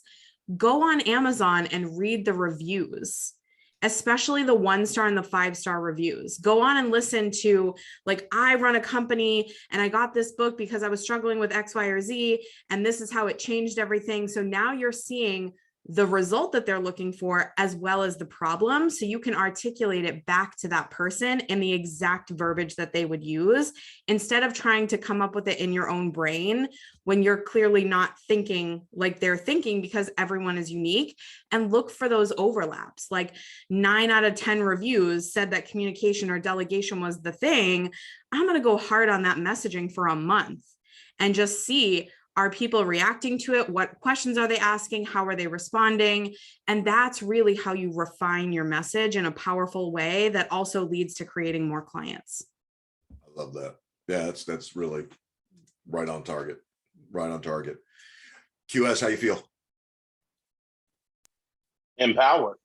Attaboy. That's all I needed to hear. That's all I needed to hear. Like I said, you're the new guy, man. So I gotta feel you out, make sure that you're okay. And I also want to say this much. You all have to forgive me. I am a Southern preacher as well. And so that normally does not assist in my speech or my delivery. So I am learning how to separate the preacher and the pitcher, if you would. That motivates people. That motivates. Absolutely. Yeah, listen, and like I said, man, you and I will talk more and we'll really dig into some of this with our one-on-one, but man, you have a powerful way of speaking and it's going to be incredibly helpful for you. It really is. We just got to dial in some of the, well, you said it perfectly, going from preacher to pitcher in some regards, and really understanding the difference between, a flock and a field full of prospects. That's all. We're there. Justine, go ahead. Can I just say one more quick thing? Weave the preacher into the pitch. Like how you use your voice. You're like, I stand up and preach to your team. Like I use those skills. People love that. It's such a differentiator. I love that you said that. So good. It's like Casey with the historian thing. It's so good. Use it. That's what's going to make you different. That's going to make you stand out. Just like Jay pushes me to say historian all the time, and I used to think that he was nuts. I honestly did. But yeah, use it. Use it. All right, guys. Kayvon has not done it, but I know that he's about to cut in any second and tell us that it is 7:30. We're an hour and a half in. We're going to take a 10-minute bio break. So feel free Time for a break. Attaboy. Thank you. Kayvon's our medical professional. He keeps us on track. So yeah, guys, get up, move around a little bit, get the blood flowing, hit the restroom, whatever you need to do, and we'll be back in at 7:42.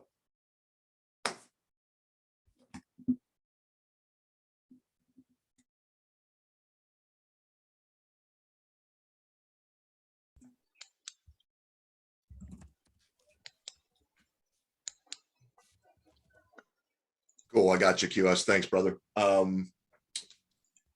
If you haven't already done it, I don't remember if I saw it come through or not, but make sure you schedule that one-on-one so we got some time, and I want to get you up on the right foot, brother. Good luck with the event. Let me know how it goes.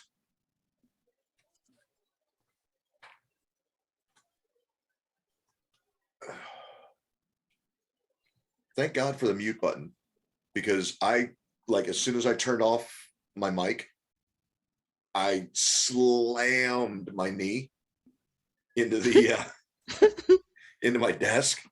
And I've been limping around ever since. I've got like a big old freaking ice pack on my knee. So are you saying we would have gotten a serious vocabulary lesson? No. It was only one word.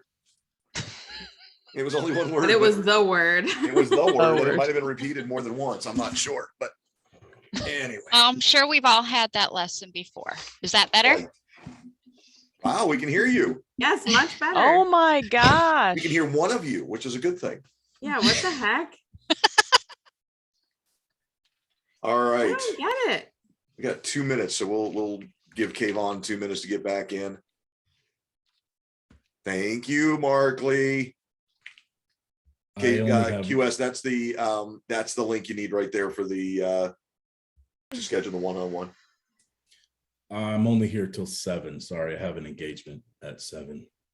It's kind of my cutoff time. No worries. No worries. I will have the replay in the on the Instagram chat as soon as it's available, and you can catch what you need to there.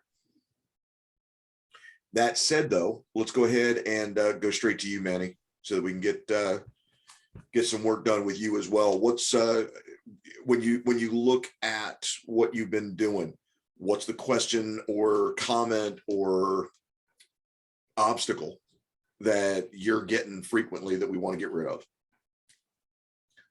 Oh, I don't know how to answer that question. Okay. But the first part of what you said, I would answer it to say, like, what am I working on? Is that what obstacle and what I'm working on, or is it just so what we're trying to do really, I mean, again, we can do anything we want. I mean, this is our time. We can do whatever the heck we want with it. What I was thinking though was, so when you're promoting what you do, whether it's on Clubhouse talking, introducing yourself, or you're marketing yourself, or having one-on-ones, or whatever the case might be, is there a commonality that, whether it's a question that people ask all the time about what you do, or an obstacle, or I don't know, maybe an objection is the better way to do it? Yeah, I was running into a lot of people who wanted to know what is a funnel, but it's not really my dream customer is someone who doesn't understand what a funnel is. I feel like things are going to move a lot faster when somebody has already been. I do want to put that content on my website, like the basics, but at the same time, I kind of want them prepped already, because then they understand the process, and I don't have to kind of walk them through those things.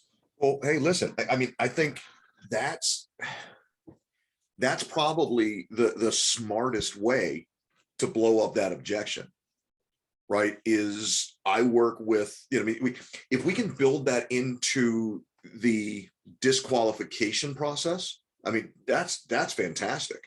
I don't want to work with somebody who doesn't know what a funnel is. So, okay, great.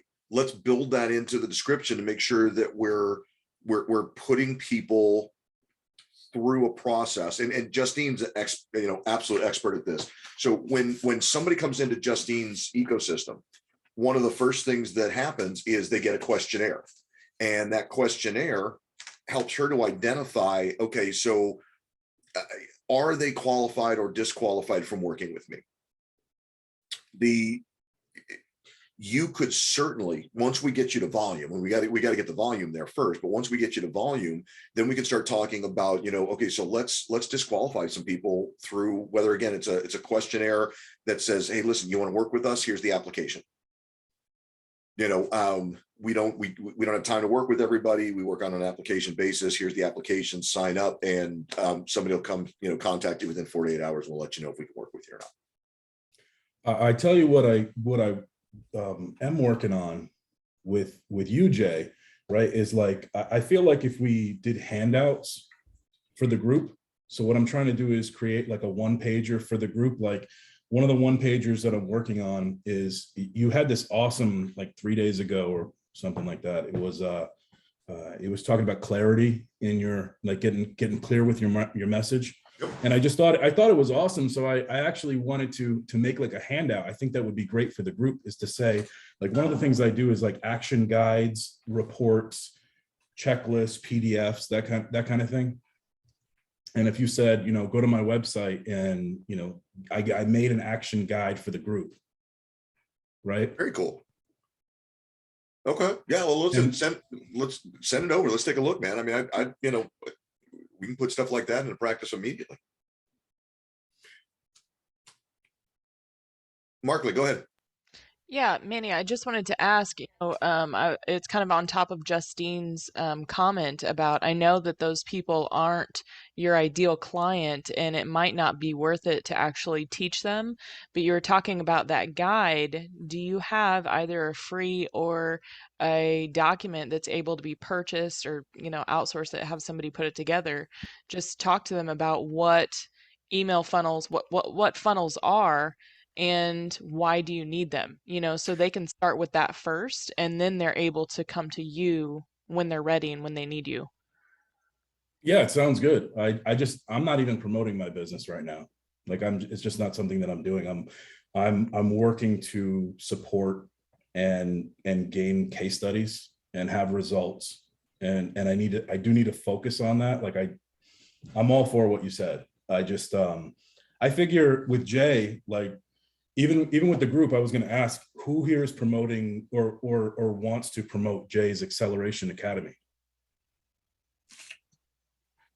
Okay, so all right, so that's why I thought it would be an interesting topic for the group, is that so what I was thinking is, when he meets people on Clubhouse, I mean, I made a funnel. I designed the funnel that he has right now, kind of goes straight to, it goes from step 1, which is on Clubhouse, and then it goes straight to the offer, right?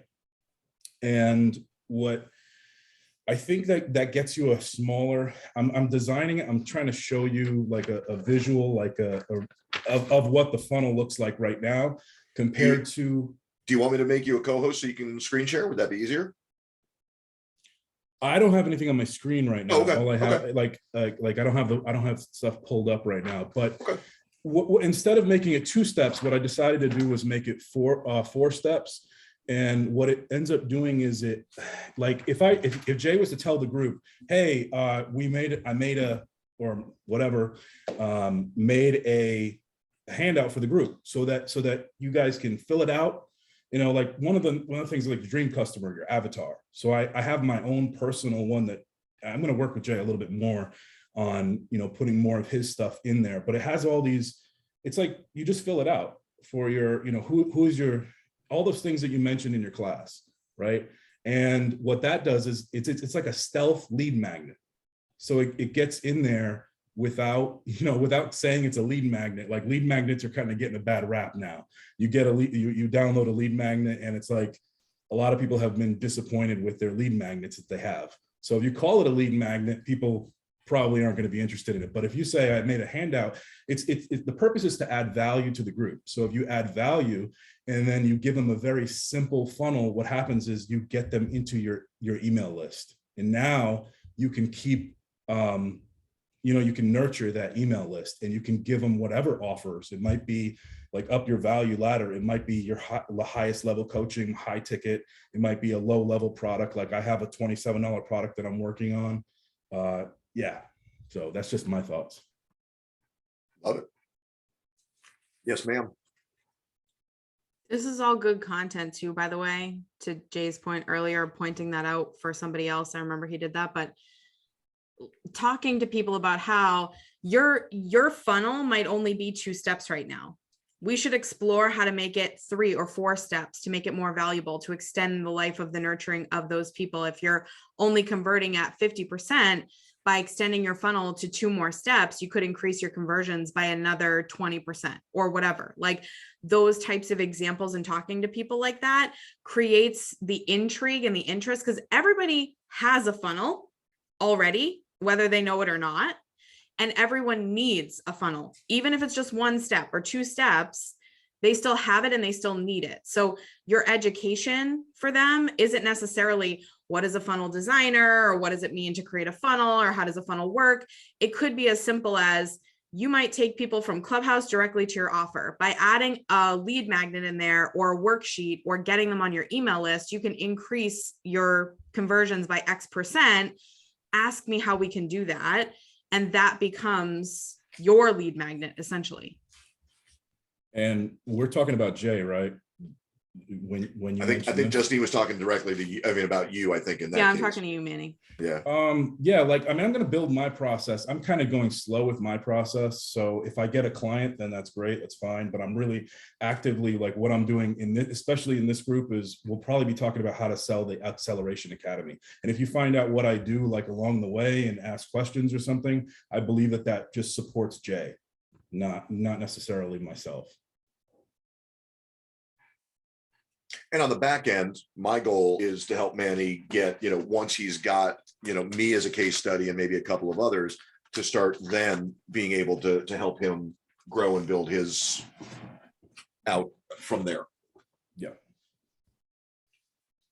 I love it. I love it. I love it. I love it.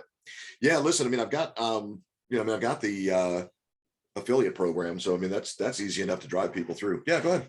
Did you want to show them the website where it's at right now? Like, we have to put that ad in, or is that premature? I haven't seen it. So yeah, go ahead.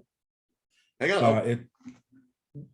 Because I put some of those testimonials, and I feel like you guys might help me to, especially Markley, to help me to improve it. Because if you guys, I didn't exactly see who was going to be promoting I don't know if it's everybody going to be like trying to promote the Acceleration Academy. And I don't mean in your own way. I mean, like, as an affiliate, like. We really haven't talked a whole lot about it, honestly. I mean, I've thrown the fact that there is an affiliate program out there that everybody can make a little bit of money if they want to that way. Everybody, to be perfectly honest with you, man, everybody is so busy and so focused on growing their businesses that, I don't want to steer them in a direction where they're spending time focusing on my business as opposed to their own. But at the same time, obviously I love the fact that, I got 3 or 4 video testimonials today that will help to promote the Academy. I mean, if anybody here knows somebody who wants to join or wants to send out the link, they can certainly do it. And, they're going to make 25% of whatever comes in. But I don't want to go the direction. And here's the big thing. I don't want to go the direction of bringing my students in under the assumption that now they have to go sell my program, right? I mean, I want to help you guys get better at what you do. If it helps me on the back end, in one way or shape or form, whatever, then fantastic. But my goal, Manny, isn't necessarily to utilize, everybody in here kind of as a sales force, if that makes sense. Okay. Yeah. I did put it's handler coaching. I put it in the chat. If you guys have any feedback, and I'm going to add a lead magnet, but my goal is to get more of Jay's time, maybe like 15 minutes every day that I can, every day that he'll give me. I'll give it to you, brother. Yeah. We got to get rid of that damn arms crossed picture though. I hate that freaking picture. Oh, what are we talking about? Not only that, I love you, Jay, but that is like, how old is that picture? Oh, that's very old. Okay. Oh yeah. I think my wife said that. Yeah, no, that's very old. Can you share the screen with us, Jay? Or because I yeah. Hang on, I'm sorry. I have to go sorry. out of this in order to. No, I can do it. Hang on. We need some theme music, so that's good, Jay. You like that? I should record you with that. Yeah. Oh, hey, another thing I was thinking is micro content for Jay. I was thinking some of these make it into like a TikTok, right? Like some of these aha moments that happen on the Acceleration Academy. So that's one of my next things. I was thinking that could be a good TikTok thing. So you don't like the folded picture? Yeah, this picture is really, really old. I mean, I've got to be 30, 35 in that picture probably. And I mean, I'm just not a big fan of the picture anyway, but I'll get you other stuff. And then we got to get rid of Spark Academy and Phoenix Factor, but we'll deal with that later. Okay. You should do one of those F1 racing days and like get a picture of yourself in a race car and put it on. Ooh. I like it. So above that is the testimonials, the 3 new ones that I Look, have. ladies. Can you pick a better thumbnail for mine? Mine is coming soon. Sure. What would you It say, looks like Kevin? I'm in pain. I'm like, Well, shit, poor Casey looks like she's in the witness protection program. Mine looks like I'm. It's like just shut up. Just don't even. Markley, cover your mouth. cute as hell in that photo, in that video. I had just gotten inside. I was like sweaty, and I'm like, we're doing this. Here we go. So listen, there's some stuff we need to do to clean some stuff up there, but yeah, this is looking great, man. I appreciate it. All right. So it's kind of an application funnel. Once you get their email address, then the next step is to get a little bit more information from them about what their goals are and stuff, but you already got their email. So that's the idea. Got it. Awesome. All right. So let's see here. We have done, Markley has gone, Manny has gone. Has everybody? Oh, KG. We haven't. Justine, you didn't go either. I'm sorry. So Kevin. Yes. We're gonna go with you first, only because I know you got your kid in the background. I want to make sure that you got time to Oh, he's at his grandparents. Oh, is it? Oh, okay. Party time. All right. So listen, talk me through it, man. What's one thing that you hear that you want to never, ever, ever deal with again? So I know you said one thing, but I have a list of questions. Give me what you got. Let's go. But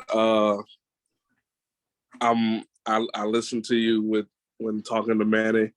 One of the questions is, why do I need a graphic designer? We'll work that into my disqualifications thing. Yep. Because, why would you want to work with someone who doesn't know why they need a graphic designer? It kind of, to me, it gives me the feeling of them not being able to appreciate what it is that I would be able to do for them, which would create a headache all in itself. So could you put together like a sizzle reel? A what?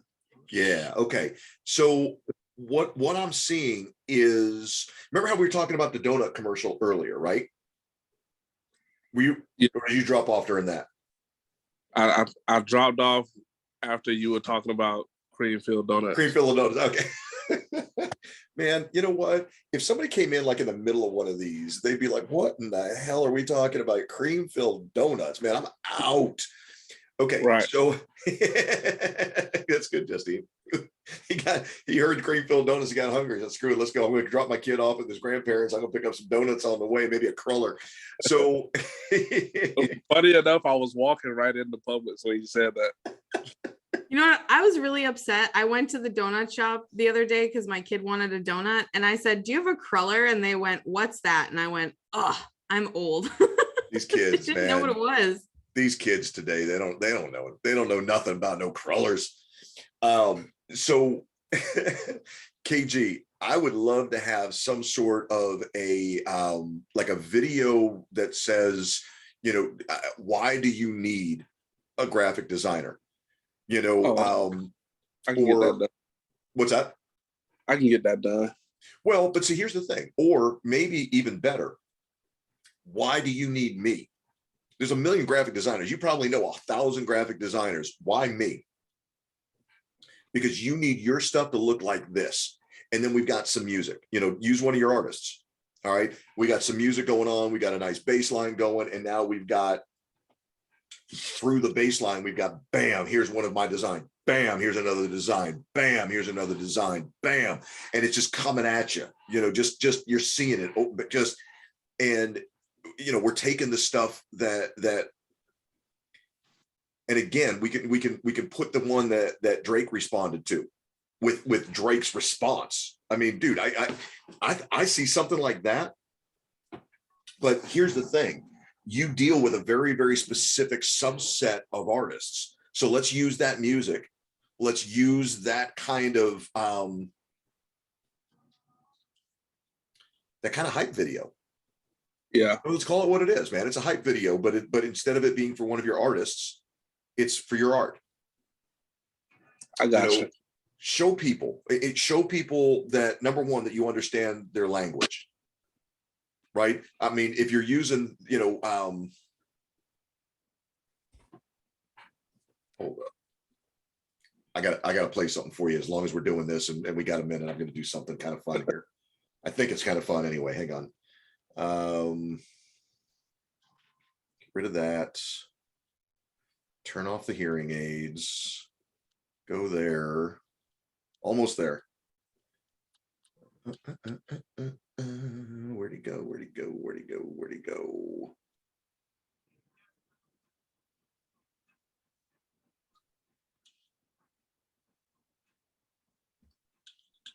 KG, can I add something while we're waiting? Yeah, go. Yeah. One of my clients is not a graphic designer per se, but she does like branding stuff.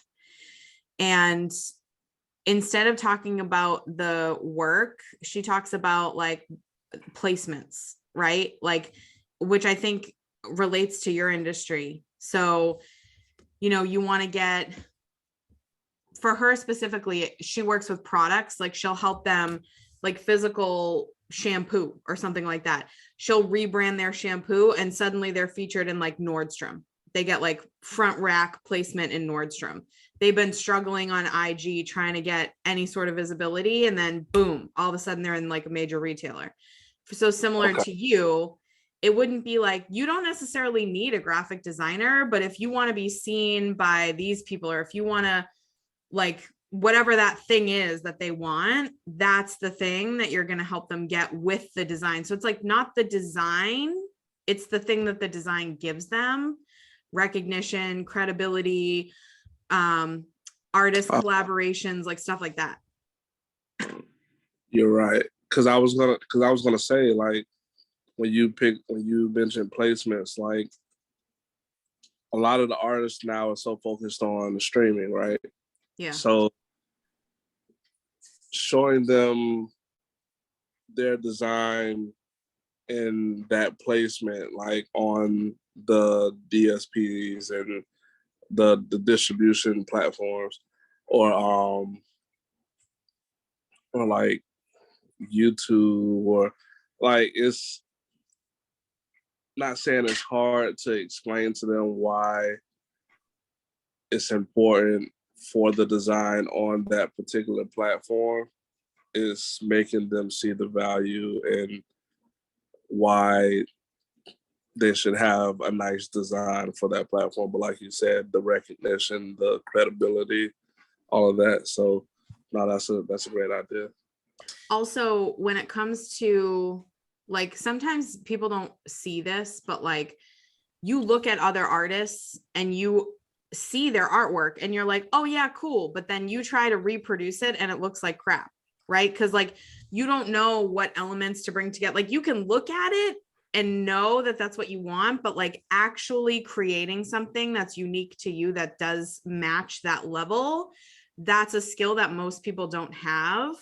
But I think in people's minds, they think they do. Like, oh, I'll just go on Canva and create an album cover. But then it's like way harder than they think it is. And it takes them so much longer to do it. So kind of bringing that to the forefront for people too. How about this? I love that. Okay, so how about this? If you can find, yeah, you might get in trouble that way. Never mind. KG, do you have clients that had absolute shit branding before, as opposed to having no branding before? Bless you. Thank you. You can tell I was sneezing. I wasn't sure. I didn't know what was going on. Here's what I'm thinking, right? So originally I was thinking, okay, so let's go online and let's search for really, really bad hip hop and R&B graphic design. And let's find some just stuff that they clearly did themselves on Canva, right? And then, you know, why have this when you can have blam? Why have this when you can have blam? Why have, I mean, you know, so it's, and again, it's going right off the beat. Why have this when you can have that? Why have this when you can do bam? But if you can't, I mean, you don't want to put anybody like that on blast, but if you've got clients who you've turned stuff around for, and they'll let you use their old stuff, this transitions into that. This transitioned into this. This is what they started with. This is where they're at now, kind of a thing. Two quick things on that too. Number one, use yourself as an example. I bet like 10 years ago, you created some real crap graphics in Paint or something, right? Like use yourself. That's a great idea. Like you were like, when I thought I was a baller creating graphics in Paint, and then like you put the picture and it's you're like, you're beating yourself up, but you're like, look how far I've come. Recognition by Drake, this person, that person. That's like, that creates FOMO for people, and you don't have to beat up anybody else because you have more than enough examples. Like I could go back to some old marketing stuff and be like, damn, I sucked. Like I really needed to learn. But then also with that, I don't know if I'd be okay digging into some of my old stuff. And I've actually been wanting to do that too. I love that. Also too, you might find like, what did you like about what you used to do that you no longer do, and bring some of that back? Like, it's such a good exercise. But anyway, the other thing I was going to say is these people, like you hustle so hard to get your fans. You hustle in the studio every day. You're in the studio recording, writing, producing, doing all these things, yet your graphics look not the way you want them to. Like they don't match the caliber of an artist that you are. The only thing standing between you and getting that recognition is these graphics. And I'm the person that's going to bring all of the stuff that you're doing to life with the graphics piece of it. So it's kind of like playing on, you know, you can't be amazing at everything. You're amazing at what you do. Let me take that and put it into like the graphics part of it. Cause I think they can relate to all of that part of like the hustle and all the work they pour in every single day, especially in your niche, because it's so competitive. Yeah. It's one of those almost like, don't judge a book by its cover, but we do. We judge it by its cover. And if it looks like shit, then we're going to be like, they might have written this really good book, but we're not going to read it because this cover art looks like crap.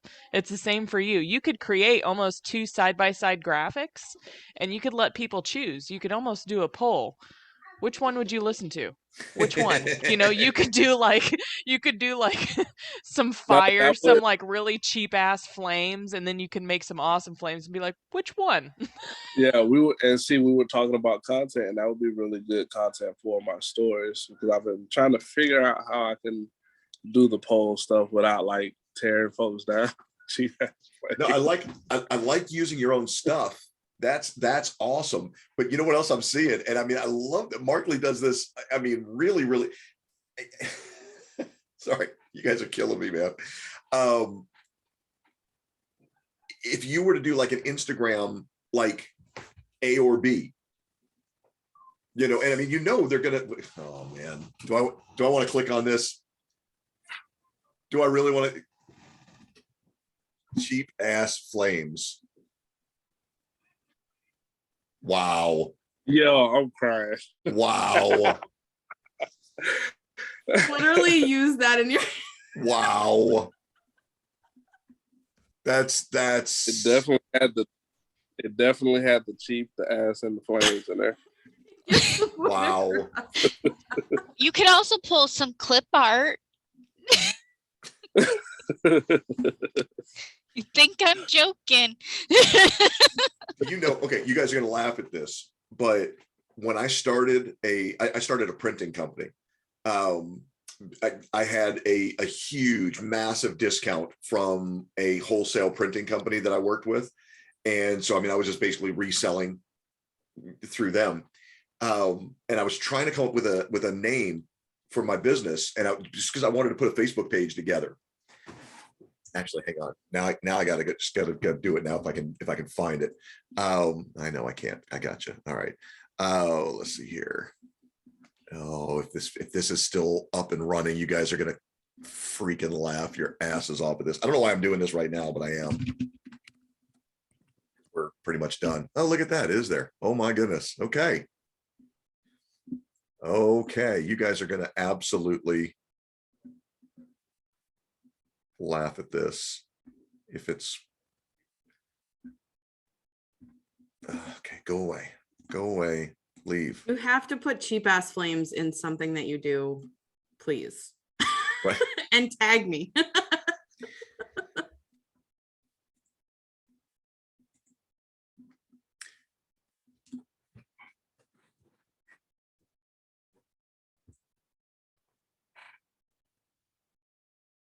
That's my printing company. Cheap ass printing. Cheap ass printing. I tried to put this on there and they wouldn't. So I wanted to be cheap ass printing. They wouldn't let me do it because I had the word ass in it. So I had to change it to cheap ass printing. And so I put it in here. Hang on, let me see if it's still here. I love the cover image. You'll think it's Christmas all year. Let's see, is it in here still?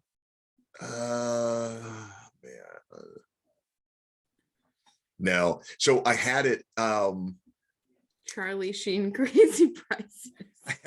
I had it listed as Chi Pass, South Carolina was the name of the city, and they were like, "Oh, okay, yeah, we'll do it then." Like, seriously. So this is how I had to go about it.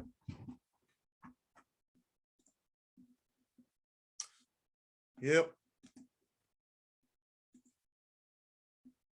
Those were the days. Anyway, I don't know why I'm sharing this with you guys, but I just thought because we went with cheap ass flames.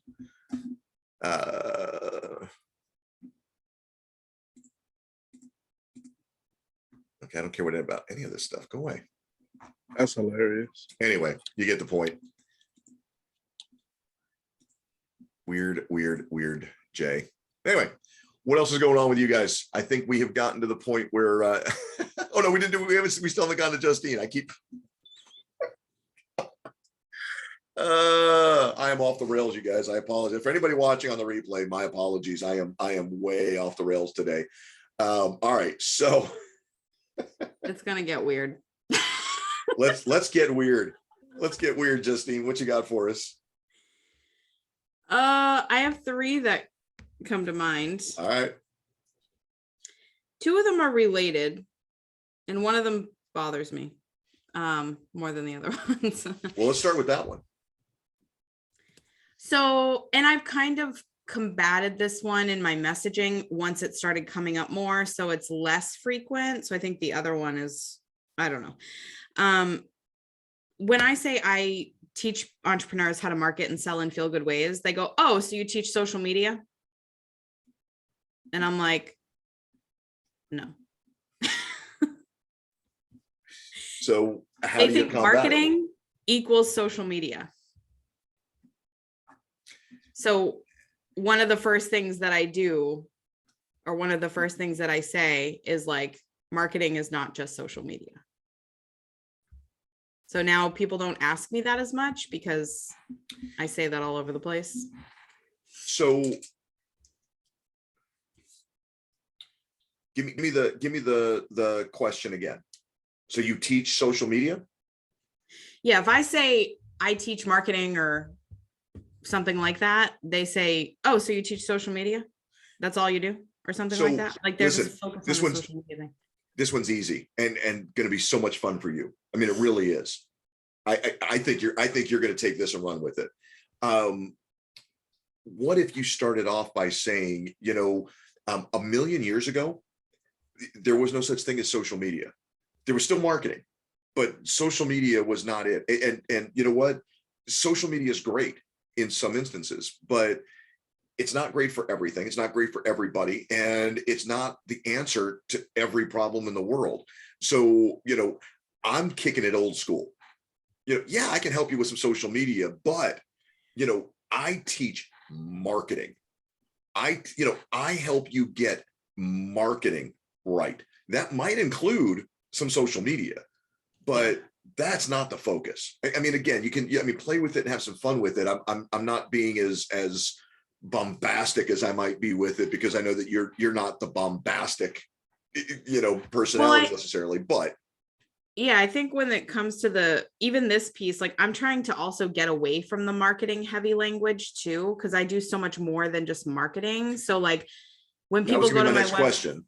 Yeah. Yeah, because we've talked about that. Yeah. So like the part of the other thing is, let me just say, I can help you market and sell your offers easier, or I can help you grow your business, or I can help you make more money, or I can help you increase your profit. Like there are a million different things I can say. The biggest objection or like question that I get is, so do you do it for me? Like they want me to do it for them. And I'm like, no. And so then they go, okay, well, so it's just strategy then? Like, how am I supposed to do it? And I'm like, well, I teach you how to hire people, and I teach you how to do it so simply. It could take you 5 minutes a day and you could make hundreds of thousands of dollars like that. So it depends on where you are in your business. It depends on what your goals are. So it feels like a very like roundabout, long-winded kind of answer to be like, you don't need someone to do it for you, but if you do, we can figure that out. Right.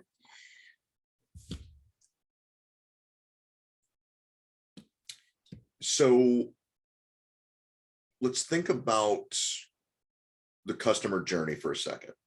Mm-hmm. I'm into it. What does your customer want out of the relationship? To make more money. Period, right? There's a lot of ways to make more money. 1, we can raise our prices. 2, we can close more sales. 3, we can lower our expenses. I can go on and on and on. Right. What I want to do as Justine, what I want to do is I want to help you make more money while spending less. I'm going to give you the tools you need to grow your business. Up to you how much you want to grow, how motivated. Okay, I like that. Allows them to know that they'll have, I mean, by saying, listen, you could hire somebody to do this for you. Okay, I'm not the gal. That's not me. Okay, I'm too busy. I don't do that anymore. Well, what I tell people when they ask me that question, if I'm straight up honest with them, I've had people ask me that and I go, you would pay me way too much to do that for you. And they all go, oh, okay. So listen, and some of them go, how much more? Look, I really like, and I mean, it kind of mirrors some of my messaging, but I really, which is why I like it, but I really like the idea of, listen, every business owner out there wants more money, right? You want the doorbell to ring, you want the phone to ring, you want the cash register to ring. That's what you want. You want more rings.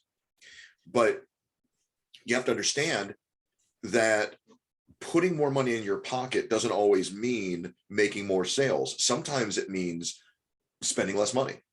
So you could hire somebody to do all of this marketing stuff yourself. And now we make a list. You can put social media on there, but I would put social media like 3rd or 4th or 5th on the list. Let's talk about what other marketing outlets there are, what other things that you're going to teach them above and beyond social media. Put social in there, but if we put it at the beginning, that's all they're going to hear. So put it 2nd, 3rd, 4th, and we go through it and say, listen, you could pay somebody like me to do it. I mean, I'm going to be way too expensive for you. Or you can do it yourself. I can teach you how to do it. I'm going to help you make it fun. I'm going to help you make it easy. And I'm going to help you make it productive so that you can do it yourself without having to hire an expensive marketing agency to do it for you. It's just not necessary.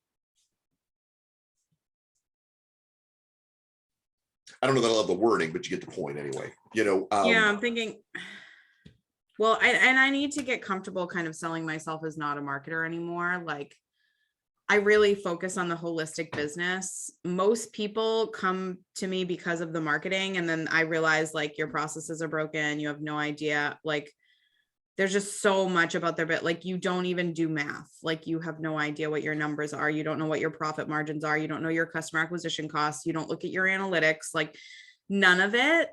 how did you Where I learn feel- that? How did you learn that though? You started, okay, so you started off as a marketing whiz. Yeah. How did you go from I'm a marketing whiz to knowing all of those things? I ran a business for 8 years. Okay, and And it sucked for the first like 2. okay, and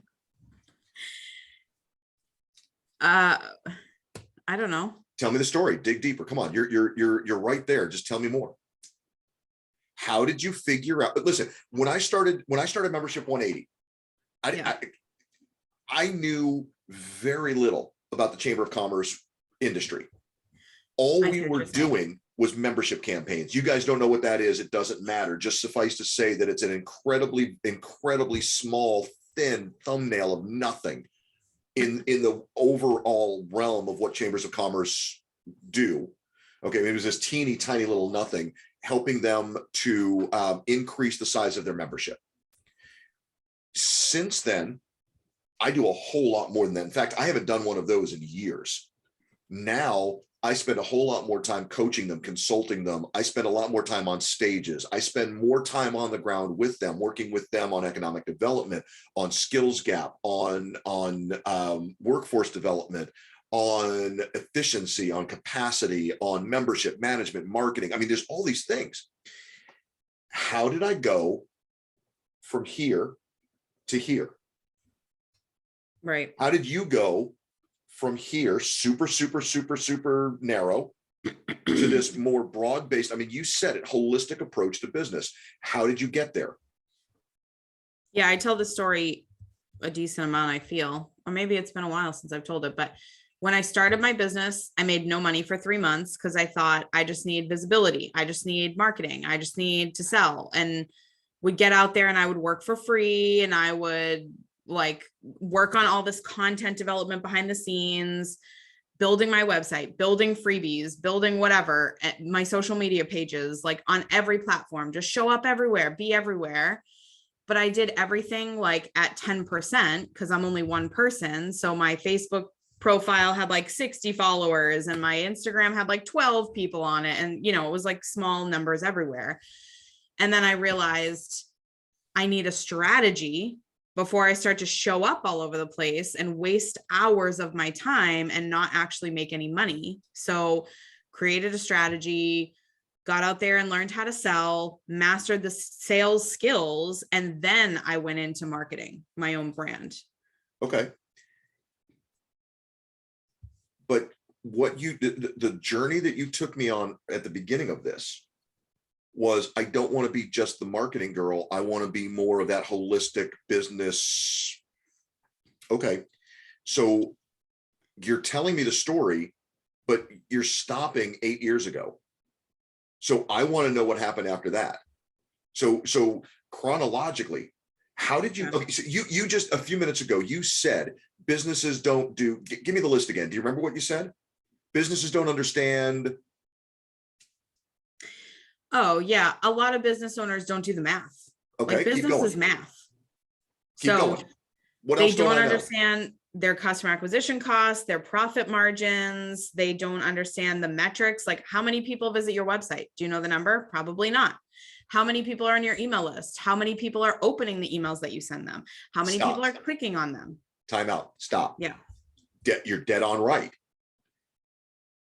How does the marketing consultant learn all of that? How did you realize, what made you realize that business owners don't know that? Actually, it's not that they don't know it. It's that they do know it and they don't do it. I'd be willing to bet you on that one. I don't think they do know it, and I agree with you. They don't know how, but I don't think they know to do it in the first place for the most part. But forget about that for a second. Yeah. You're still fighting me. And I know you don't mean to, I get that, but you're still pushing back. And I want you to let the guard down for a second and hear the question. Okay. How does Justine, as a marketing person, all of a sudden go from, I know everything about marketing, to I know a whole lot about business math. I know a lot about that holistic approach to business development. It's not just about marketing. Bridge that gap for me. How did you get from A to B?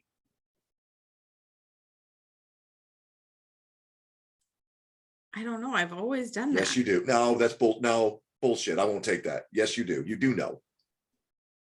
I really don't know. Yes, I've done that my whole career. That was my job. Markley, how did she know? Do what? How did she learn? How did she learn to bridge? How did she learn to go from I'm the marketing person, this is my focus, to I've got all this other stuff that I can do above and beyond? Didn't you have to do that for your own business? Keep going. You're almost there.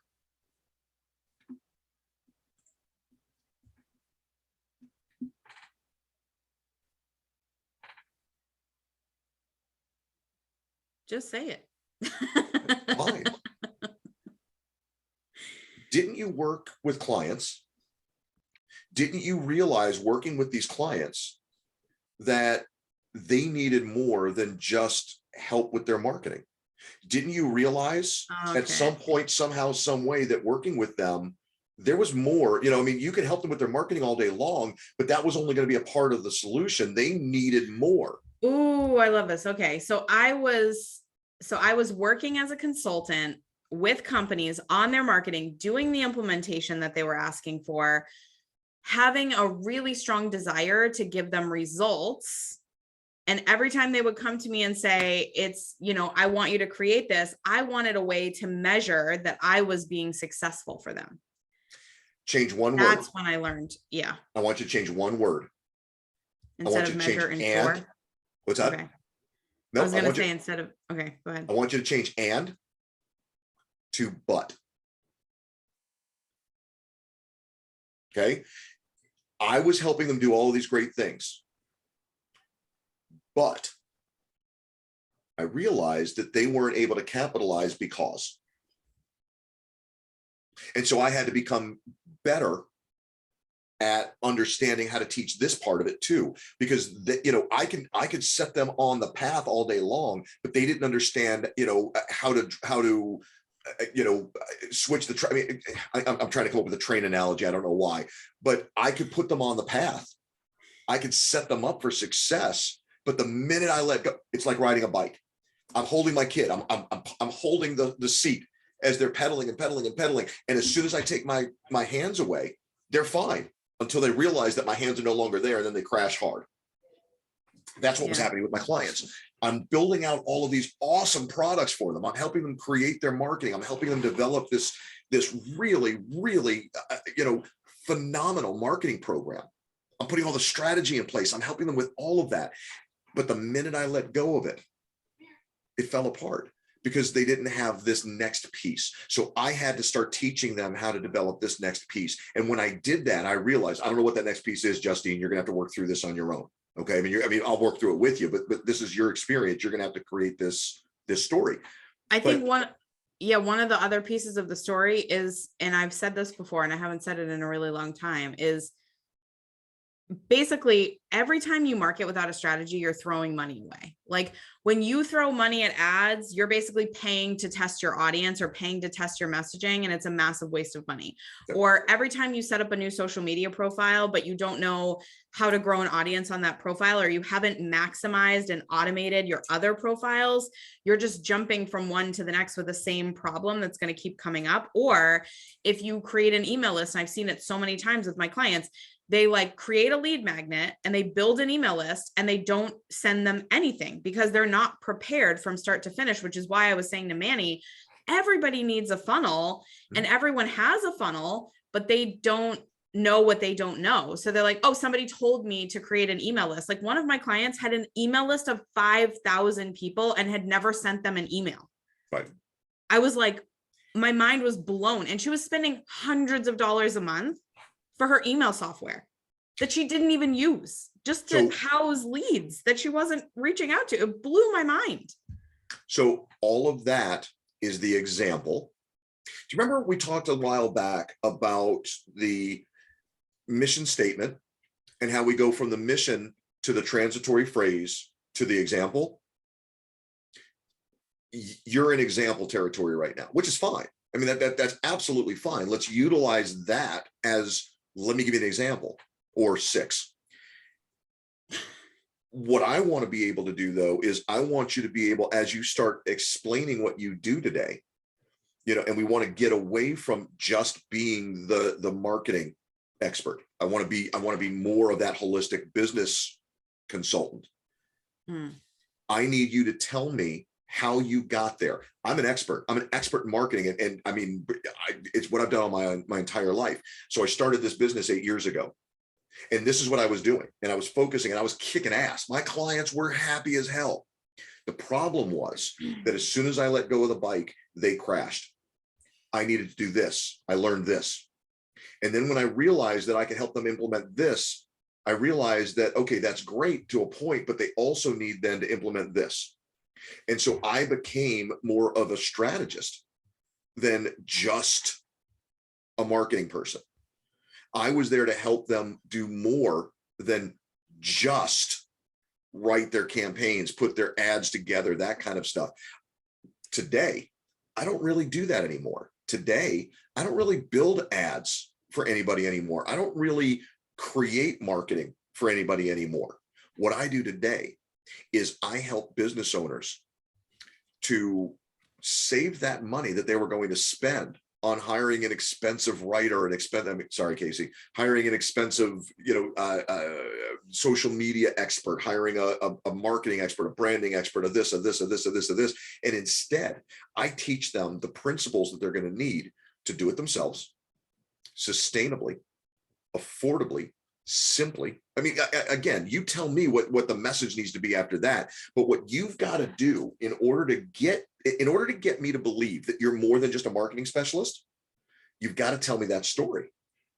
You've got to paint the dots. You got or connect the dots, paint the story that shows me, okay, I was here. How did I get to here? One of the things that I say is I'm an expert at simplifying and enhancing what you're already doing to get you better results. So like everything that you're doing, I'm going to help you do it in less time, with less budget, more effectively.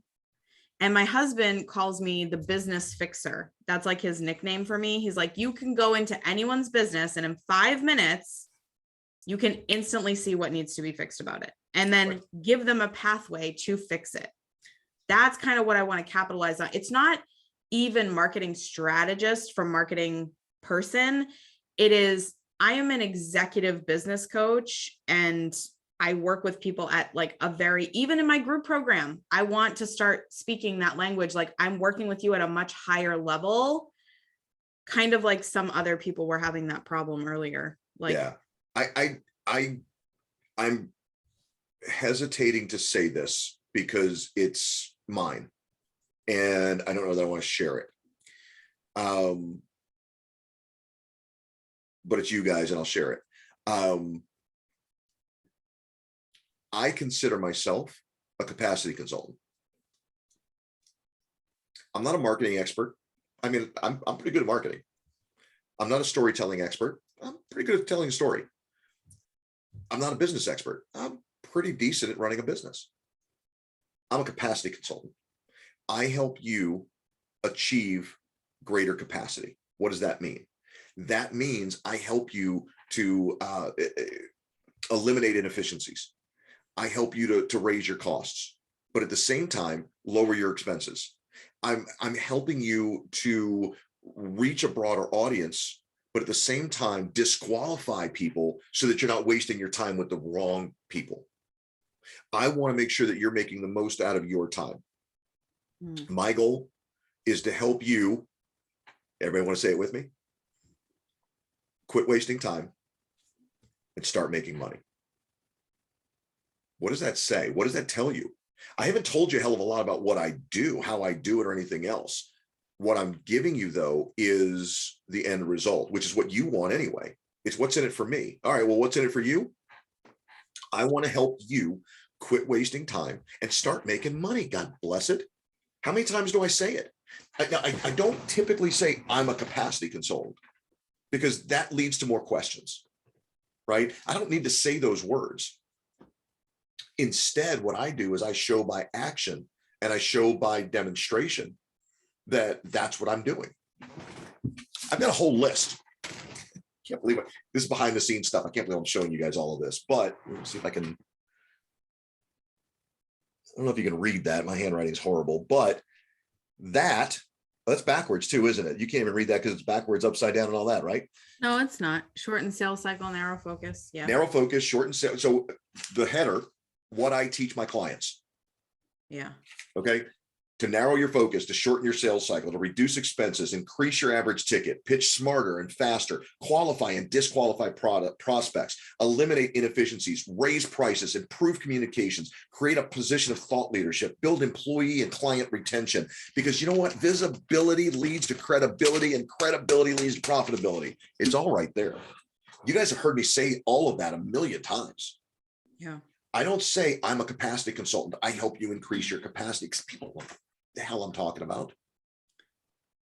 Instead, I show them that I have a holistic approach to helping them build their business, because I'm going to help you with all of these different things that sound. Think about this for a second. Let's look at this a little bit more closely. Narrow your focus, shorten your sales cycle, reduce your expenses. Let's just take those for a second. Narrow your focus, shorten your sales cycle, reduce your expenses. What department of a major corporation is looking at narrowing focus? All of them. I don't know. I'm not sure. Let's go to an easier one. That was not quite as automatic. Let's go to an easier one. Shorten your sales cycle. What department am I working with? Sales department. Sales department. Reduce your expenses. Finance Finance. department. Probably finance. I mean, it's going to drip down to the other departments, but probably finance. Increase your average ticket. Operations, probably. Operations, sales, maybe marketing, maybe, depending on how we do it. Pitch smarter and faster. Marketing. Sales. Qualifying and disqualifying prospects. Sales Sales. and marketing, potentially. Eliminating inefficiencies. Operations. Operations. Finance, operations. The point is, I'm not talking about marketing. I'm not talking about capacity. I'm telling you, I'm going to help you with all of these different things. I'm showing you, not telling you, I'm showing you with, okay, maybe I am. I'm telling you with my words, I'm showing you with my actions, with all of this, that I'm going to interact with every department of your organization, even if you're a one-man band. You're still doing finance, you're still doing sales, you're still doing all of those things, you're just doing them yourself. Well, I want to help you grow your business by doing all of these different things. If I can help you, and how many times, and again, guys, listen, think about this for a second. You've heard this a lot over the last 2 weeks, because I've been really focused on saying it a lot over the last couple of weeks. When we're talking about the fact, listen, I can help you. You're throwing money away. I want to take that money that you're leaving on the table and utilize it to your benefit. I want you to get the benefit of my coaching, since you're already paying for it. So how do I get you better? Well, okay, if I can help you narrow your focus just by 10%, what would that mean to your business? If I can help you shorten your sales cycle by 10%, what would that mean to your business? If I can help you reduce your expenses by 10%, what would that mean to your business? If I can help you increase your average ticket by 10%, what would that, I mean, you get the point here, right? Does that sound at all familiar? What would that mean to your business? Have you heard me say that? I mean, besides like every freaking hour. And I'm utilizing the things that I teach as the examples. If I could do this thing, If I could get you 5% better there, 5% better here, 10% better here, 10% better there, what is that going to do to your business? Now, what happens if I can do all of them? This, and again, guys, you've heard me say this 50 times this week, the last 2 weeks. This is how coaches can say without batting an eyelash, I'm going to help you 2x, 3x, 5x, 10x your business. How much X do I have to get you on, performance wise? How much better? What percentage of better do I need to be on each of these things? I've got 1, 2, 3, 4, 5, 6, 7, 8, 9, 10, 11. I've got 11 bullet points on this list. If I can make you better by 10% on each one of them, what does that mean? And I got to be honest We're with so you. valuable. Right? Amazing. $159. Who the fuck? What's $159? Are you kidding me? Come on. If I can take this list and turn this into money for you, what else needs to be done? Okay, so now I have a question. One of my clients I had a call with the other day, and she said, I never hired you for the marketing. I hired you because you told me I can help you build your business. That's all I needed to hear. And I feel like part of it, it's so easy for me to like say to someone else, like simplify, talk to an 8-year-old. And then in my own business, I'm like, I help you execute with laser precision. It's like, what the hell are you saying, Justine? So part of it is like, when I talk about the strategy, I'm like, strategy is literally everything, but people don't value it as much as they value me saying, I can help you make more money. I can help you grow your business, like the things that they want, obviously, but I also want to differentiate and not just talk about those high level things. So I'm going to leave that just so right no, I'm right there with you. Okay. But when I just did what I did, how did that feel? Did that feel like the positive side of what you just asked or the negative side of what you just asked? It feels positive, but also long. Like if I were to, so right now I say, I help entrepreneurs market and sell their offers in feel good ways. Like it's going to feel fun and easy. Okay. But Justine, but I don't want to focus on that. I want to focus on like the business. Hang on. You just spent 3 seconds saying that. Yeah. Where on the face of the earth are you going to be limited to 3 seconds? My headline. Fuck your headline. We're talking about talking. Who cares? Who cares? I know, but I want to find a headline. I want to find like a way to succinctly say the thing. Okay, Casey, go ahead. So you want to find your headline? You have to write it out first, whether it's typing it out, fiddling around in your head, whatever the case may be. You have to figure out your big ticket and then pull in the words. That's that bringing that narrowing it in. But you have to have the overarching thing first. Here's a headline for you. You want the phone to ring? You want the doorbell to ring? You want the cash register to ring? I do that. I help you achieve that. Now, by saying that, okay, 5 seconds. You want the doorbell to ring, the phone to ring, the cash register to ring. I help you do all those things. Now, how do I do that? The headline is 5 seconds. You're in, you're out. Boom, done. But I know, but that doesn't sound like me. I'm not saying that it does, and I'm not saying that that's what you use. That's what I use. I know it's good. It's really good. I wish I was you. Well, but I mean, again, create your own. Okay, steal it. Take your own version of it. Okay, here's what you want. I'm going to help you get it. Transition statement. Let me show you how. What's your mission? To remove all the obstacles for people with great ideas to have successful businesses. There's your headline. Let me show you how. There's your transition statement. If I could show you how to do this and remove 10%, you're done. Your mission statement is that headline. The transition statement gets you into explaining it. And now you can do whatever the hell you want to explain it. Or any maybe way just that- as simple as I make building businesses easy. What's wrong with that?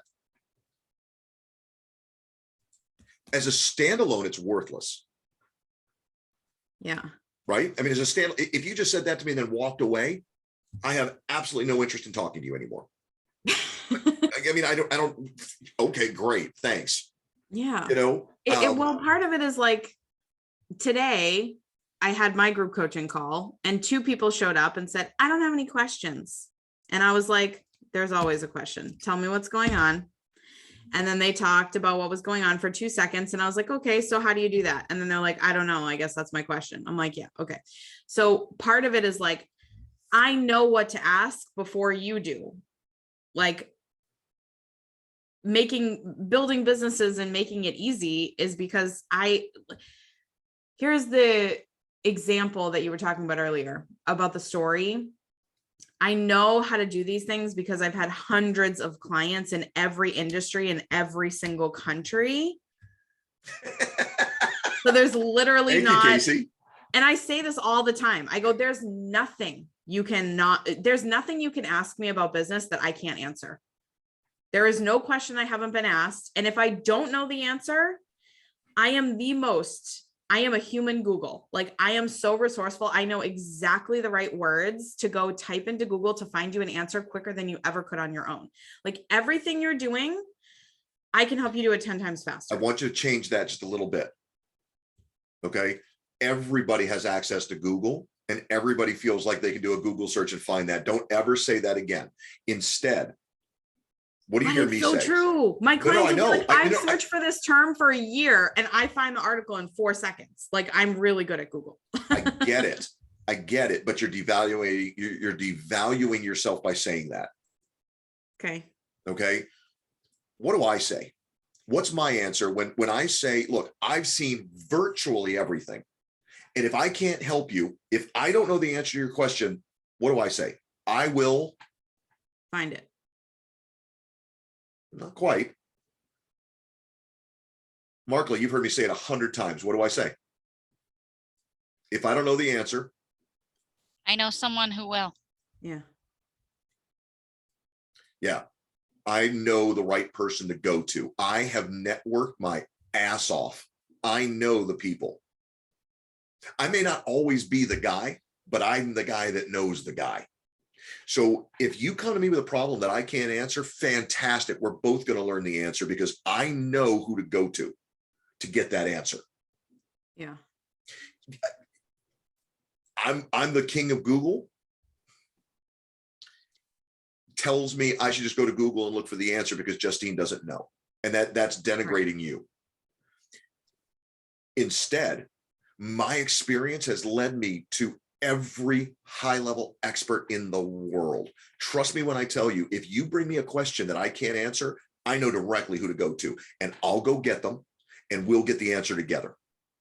Because you may be the first one to ask, but you won't be the last. And I want to know the answer too. Don't make it so simple. Just go Google it.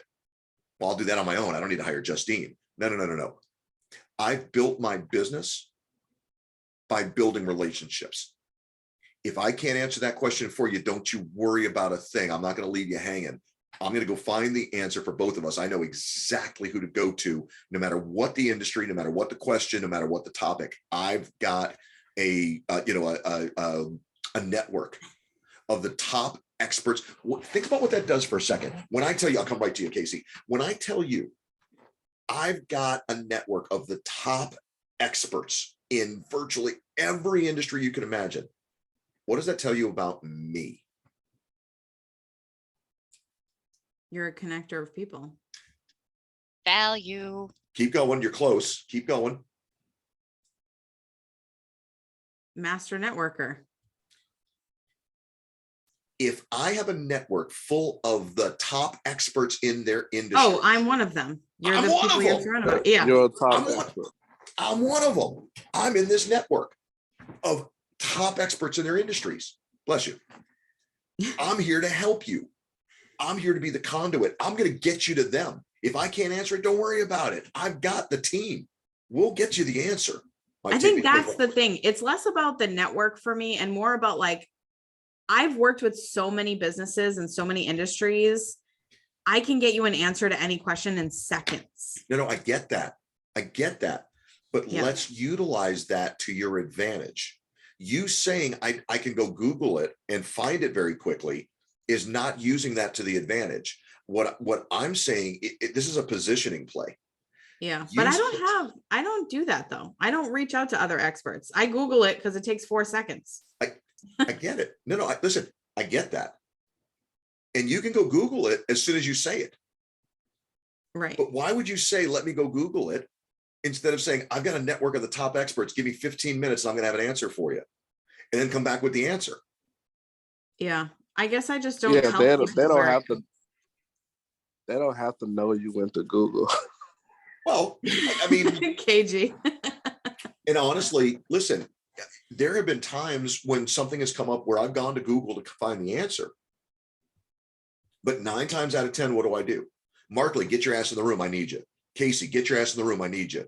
KG, Yeah. there's somebody here you need to meet. I need you. Get in here. Kayvon, I've got a question about health that I can't answer. Get your ass in here. It is true. I do have an extensive network of experts. Now think about this for a second. When I say, Kayvon, I've got a health question that I'm not comfortable answering, get in here. Think about what just happened. More importantly, think about what's about to happen. Okay. What I've done is I've positioned myself as the top expert. I've said, listen, I am networked with the top experts in virtually every industry, which means I'm one of those top experts or I wouldn't be in that network. Number one. Number two, I am so well connected that when you say, hey, Jay, I need to know this about healthcare and I don't know the answer, I can that quickly get an expert in the room who's going to answer that question really, really well, which, by the way, makes me look really good because holy hell, I mean, with no time, with no warning whatsoever, Jay just went out into the universe and pulled in an expert who could come in here and really knock that out of the park for me. On top of which, I've also now promoted Kayvon as one of the top experts in this network. Yeah. It's win, win, win, win, win. And at the end of it, what we're doing, and again, guys, you're going to get sick and tired of hearing me say these words, but you are building yourself a position of thought leadership. And when you are the thought leader, you dictate the game. We don't have to play by everybody else's rules when we are writing the new rules ourselves. When you are the thought leader, it's your way. Look, this is the way everybody else is doing it. That's fine. That's great. Everybody else can do it that way. I'm doing it this way. Do you know how many times, I mean, seriously, people call me to this day because I say, listen, this is the way it's always been done. I don't do it that way, though. I'm a thought leader. I've created a new way. I've created a new dimension. I've created a new philosophy, a new thought process, whatever. This is how I do it. People come to me for my process. There's a guy out there in the world by the name of Kyle Sexton. I like Kyle. Kyle's a great guy. Kyle is sort of one of the fathers of tiered dues. This means nothing to any of you except Casey, who I had this conversation with, yesterday. But there's typically 2 ways that chambers of commerce and trade associations charge their members. One is what's called fair share dues, which means, okay, how many employees do you have? You're going to pay based on your employee count. There's nothing, I don't know why they call that fair share. There's nothing fair about it. It's horse shit. It means nothing. It's completely irrelevant, but that's what we've done for 50 plus years. The other model that I prefer is called tiered dues, which just means basically that you're going to pay based on the level of service that you buy into, right? There's a tier for this, there's a tier for that, and on and on and on we go. Kyle Sexton and Kathy Height are well known in the chamber industry as 2 of the pioneers of tiered dues programs. They help write tiered dues programs for chambers all over the country. I came in 3 years ago and said, you know what? I love Kathy. I love Kyle. I've got a new way. I love what they're doing. I recommend them highly. They've been doing it for a long time, but I do it a little bit differently. Let me tell you what I do. People are coming out of the woodwork, were prior to COVID anyway, and still to this day to some extent, because I'm coming out and saying, listen, I respect the hell out of what they're doing. And if you want that way, by all means, call Kathy, call Kyle. They're the experts. But if you want to do things the J way, let's go. Let me show you what's different about mine. And then I talk about how mine is a logic-based program, how mine mirrors the life cycle of a business, so that as the business grows and develops, you, the chamber professional, can see, okay, here's a marker. Wow, they hit that mark. Well, that means it's time for me now to go talk to them about moving up to the next level. Oh, they hit that mark. That's my red flag, tells me I need to go talk to them about the next level. There's a logic.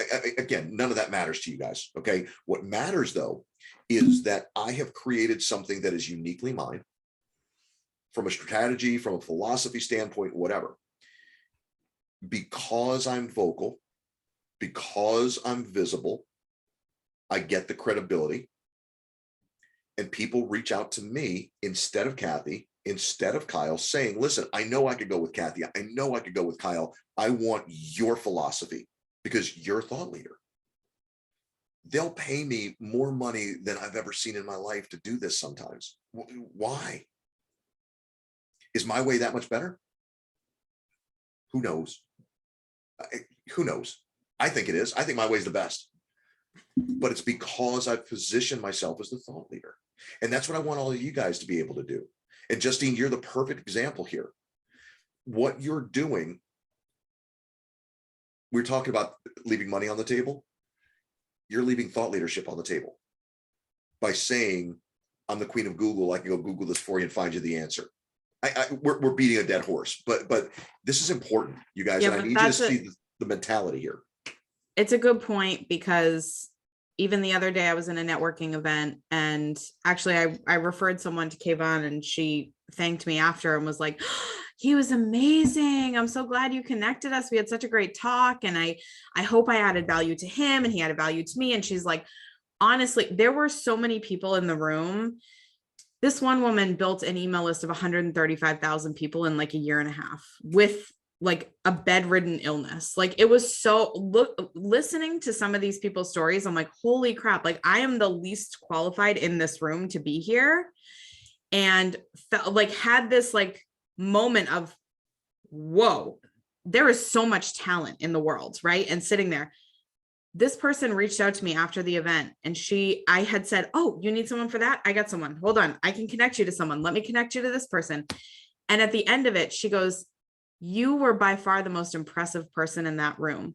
And I literally teared up, because I was like, I felt like a nobody, like compared to all these people and what they've done, working with Fortune 50 companies, building email lists of 135,000 people from their bed. I was like, holy crap. And it was the value of the networking, the value of the connections that I've built, and the hundreds of people that I've worked with. And if I called any one of my clients and said, would you give me a testimonial? Would you come into this room and help me? Any of them would. And that's something that I never really focused on. And that I think a lot of entrepreneurs are very self-serving. Like, I built an email list of 135,000 people was all that woman had to say. She didn't talk about anyone who helped her or any community that she built or anyone she could connect anyone else to. It was all about her and her skills. And that was definitely a differentiator. And think about what I talk about all the time. When I say, listen, when you promote the rooms, I mean, Justin, you haven't been in there much lately, so I mean, you may not have heard me say this a whole lot, but I tried to come in today, but it was just, you just closed it. You know what? I sat in the room for 15 minutes and nobody was there. And I'm like, you know what? Screw this. I am done with the algorithm. I'm done with Clubhouse for the week. I will come back on Monday and start fresh and see if the algorithm is fixed, but I'm not sitting in a room for 15 minutes by myself. This is stupid. And I just killed it. But all that aside, what Markley will tell you, and Casey has heard it 100 times. I mean, they both heard me do this a lot lately. What I talk about is, when you promote a room, when you share a room out there, don't just share the room, type some stuff in there.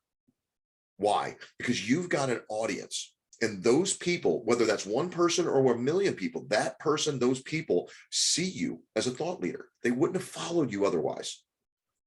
So when you say, hey, get your ass in this room, there's some really great stuff going on. It may not be your content. You may not be the one on stage speaking. You're getting the benefit by being the thought leader that said, hey, I know a great room going on right now. You should be in here, and here's why. The more you tell them, the more information you give them, the more why, the more you stand out as that thought leader. The more you stand out as the thought leader, the higher regard they have for you.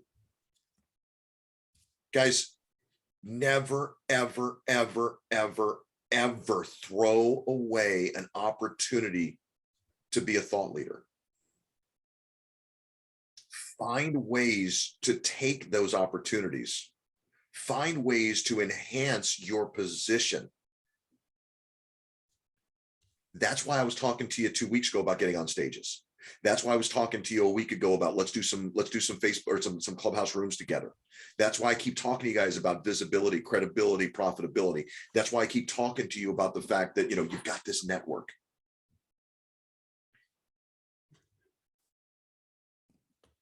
It's really, really easy to be modest for some people. I doesn't come very naturally to me. but mine is false bravado, because I don't believe half of the nonsense I say about myself. But the reality is, I am exceptionally talented when it comes to building a position of thought leadership. And that one thing alone has made me successful above and beyond everything else. That one capacity, that one superpower, more than anything else, has made me more money than I can't even, guys, I can't possibly tell you that there's anything that I've ever done that's made me more money than creating that. Everything that I say, everything that I do, the stories that I tell, the way that I tell them, everything is geared around positioning myself as a thought leader. And even if I'm not the one delivering the information, I'm the guy who's going to go find it for you. I'm not going to deliver it to you myself. I'm going to go get Casey. And I'm going to have Casey deliver the value to you, so that I'm sharing that position of thought leadership with my network. Both ways. I'm sharing it with those who are listening by bringing in an expert. I'm sharing it with my experts by putting them in front of an audience. Both are thought leadership. Both are incredibly intentional.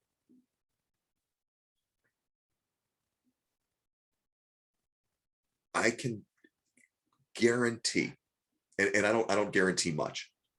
I can guarantee you this. I can double your revenue in 90 days. I can guarantee it, because I know I can help you create a position of thought leadership that will double your revenue in 90 days. I don't care how much you're making. Whatever you're making, that will allow you to be more successful. The more you make, the more successful you're going to be. The more money you've got to operate with, the more the more credit you have in the thought leadership bank. You want to make more money? Forget everything else I've ever told you and go build thought leadership. It's the secret sauce, you guys. I can't say it enough. It's the one thing above and beyond everything else that's going to make you wildly successful. And more importantly, one piece of it is, when you're the thought leader, your phone rings. And think about that for a second. Do you want to be the person dialing the phone, or do you want to be the person answering the phone? Right. I know you like calling. Go ahead. Two quick things. So the first one is, I don't want to niche down, but when you talk about thought leadership like that, That is how I am with messaging. Like my client the other day literally was bawling her eyes out and was like, I wish I could curl into a ball in your lap, because for 30 years I have tried to articulate what I do for people. And the way that you just helped me frame it is everything. Like, another client said, the way I put together her marketing plan and the way I created her value and positioning statements, she's like, you just get it. Like, so many people, I can talk to someone for 3 minutes and I'm like, here's exactly what you do and how you do it, and here's how to articulate it, and here's how you're going to go get clients. And then they use it and they go get clients, like, every single time. It doesn't matter what business they're in. This one lady had a business where she hired $80,000. She spent hiring different people to help her, and no one understood what she did. I listened to her for 5 minutes. Not only did I articulate back to her what she did, I also got on a live cold call and pitched her business and sold a multi-$1,000 contract in under 20 minutes. That is like my gift. And I don't want to niche down to just that. But part of it is like, when I talk about the strategy, it feels to me like trying to explain to someone what love is like when they've never been in love. They don't understand the value of the strategy when they're so focused on the freaking Instagram. Like, I need 10,000 followers is all they care about. They're not seeing the value. And I have trouble being like, which is why I give a 100% money back guarantee to my program. Cause I'm like, I'm not even going to try to explain it to you. Just join the program, see how amazing it is. If you hate it, or if you get no results, I will give you 100% of your money back. And just so you know, no one's asked for their money back. And it still, I want people to like, that's why I'm looking for the headline, because I feel like there is a way to say it that I'm missing, but it's, How do I say I'm it? blocked about it. How do I say it? You've been around me long enough. How do I say it? I don't know. I know you don't. Anybody want to check? Anybody want to take a guess? Good. Don't. Because every one of you can have a different answer, if you have an answer at all, and you're all going to be right. I don't say it one way all the time. It changes. It changes depending on who's in the room, on the mood of the room, on, you know, the audience that I'm in front of, you know, the topics that we've been, I mean, I don't necessarily have one word, one phrase, one anything. I've got 50 stories. I'll tell you any one of them if it fits where we're at. But think about this for a second.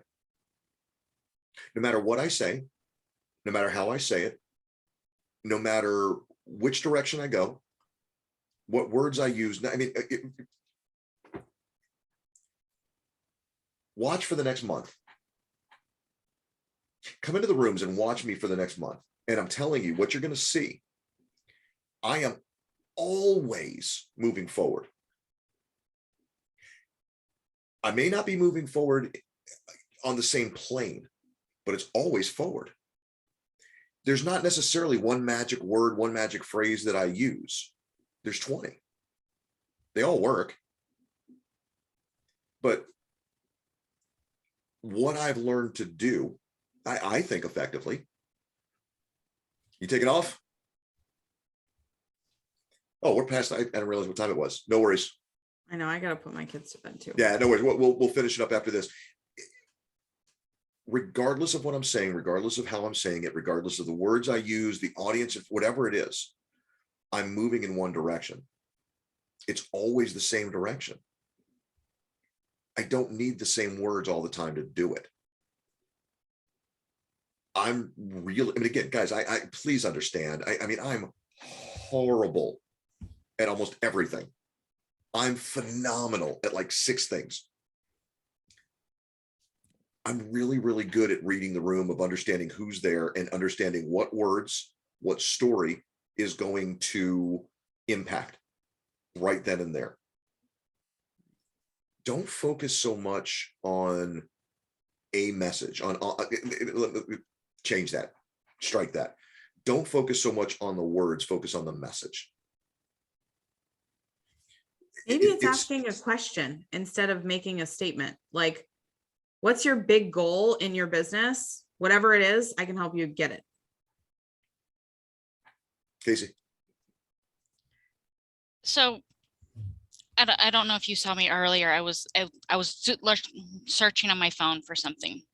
I have a direct sales business that I've been in for almost 5 years now. I typically don't use the same message that I write. I go find somebody in my group and I go to their wall and I go, that's the one I want. I grab it, I put it on my wall, but I don't give it the exact same way that they do. I add emojis, I break it up so that it's not a chunk of text. Sometimes I even change the words a little bit. Take what's being given and make it your own. If what Jay is saying isn't how you're gonna sound, don't use it. I say hey to a lot of people, but honestly, I'm not gonna probably say that in Clubhouse. I may say, hey girl, and with you and Markley, I tend to say, hey lady. Yeah. It depends on what you're doing. But the thing is that it's not always just a question. It's not always just, a statement. I have two. I have where I ask you, are you a time-strapped, stressed out business owner needing to get your story out? Call me up, I'll get your story out. I write your story. Or I say, I help time-strapped, frustrated business owners who need help with their writing projects. I have two of them and I use the same words, but I change them around. It's the same message written different ways. I mean, think about the books that you read that are fiction. How many of them are pretty much the same trope? I'm reading one right now. I've never read Scottish in my whole life. And I'm reading it. I'm going, I've read the same storyline in 15 other novels. 15 that I can remember. It's the same trope, same message. I got to end, but I want to end it on this. Kayvon, before you go, 30 seconds, if you can. If you can't, no worries, but if you can. I need to get to California. I'm in South Carolina. I need to get to California. Everybody very quickly just think of, how do I do that? How do I get from South Carolina to California? Okay. Kayvon, I'm coming to you first. If you can speak, if you can't, don't worry about it. But if you can, when I say I need to get from South Carolina to California, what do you tell me? Get on the interstate highway, I guess. I mean, okay. KC, what did you think? Route 66. Okay. What did you think, Justine? Get on a jet. Okay. Would all three of those things, I mean, again, Kayvon and Casey's were pretty close, but would all three of those things get me from South Carolina to California? Yes. Who cares if it's the interstate, if it's the 10 or the 20 or the 66? Who cares if it's a plane, a train, an automobile? Who cares if it's a freaking I care. I don't want to drive that far. Okay. But the point is, it's not so much the journey as it is the destination. Yeah. Will each of those things get me from A to B? Yeah. Is one better than the other? Is one right? Who the hell knows? It depends on who I'm talking to. You don't like to drive, so you're not going to do it on the freeway. I love to drive. I'm probably going on I-10. I'm taking I-10 all the hell the way across, and I'm taking I-10 specifically because I want to go through New Orleans, because I know I'm going to stop in Shreveport and New Orleans and Baton Rouge, and I'm going to have some time in Louisiana because I love Louisiana. Other people are going to fly. Some are going to take a train. Some are going to want to teleport. I mean, I don't know. I don't care. But I can tell you this, if I know I'm in a room full of people who don't like to drive, I'm going to tell them to get on a plane. That is something too, like you prioritize the thing that matters to you. Like I don't like the slow path. I'm like, make a decision, go, get on the plane. What's the fastest way? Like, how do I get there strategically? I'm like, oh, does he mean go to kayak.com, compare prices, but book a flight like in 5 minutes? Cause I'll do that too. Like Maybe. part of Exactly. my positioning earlier on was what's your quickest path to dollars? Right. Let's find that. And listen, like I said, I love it. Absolutely love it. I just want you to hear that what's most important is Justine is a thought leader. Now, in what industry? In what regard? In what capacity? That we need to talk about. But I'm going to end on this, and I really am going to shut it off after this, guys. If you got more, by all means, email me, and I'll be happy to respond tomorrow. But I do need to get going here. But don't be so concerned about the words. Be more concerned about the result. Keep moving forward. Build a position of thought leadership. Let people come to you and make sure that your answers are broad enough and varied enough that they can fit for anybody. I need you to get to California. Casey, perfect example. I swear to God, 30 seconds. I'm hitting, matter of fact, hang on. I'm putting my finger on the end button right now. I said, Casey, I need you to lace up the damn gloves. That's all I told her. Casey, I need you to lace up the gloves. I need you to fight. She decided what that meant. And she came out, not only did she do it, but she's made reference to it on more than one occasion. She said, I'm here. My gloves are laced up. I'm ready to go. I'm in the ring. I'm going to fight. She said it out loud. I mean, to everybody. Jay told me to lace them up. I'm here. I'm ready. Let's go. Her presentation the last 3 days, 4 days, whatever, has been so far above and beyond what it was originally. I didn't tell her how to do it. I didn't tell her what to do. I just told her, I need you. I painted this picture. I need you to put on the gloves, come out swinging, fight for your business. The reason that the room is called Fight for Your Business. Let's go. She took it and ran with it and did it. Who's the thought leader? Yes. I don't know. Thank I do you. know this. I love you guys. I respect you. I appreciate you. Real quick numbers. I got Justine's. I got Kay Vaughn's. Thank you, guys. I got Mark Lee's. That leaves you. 10.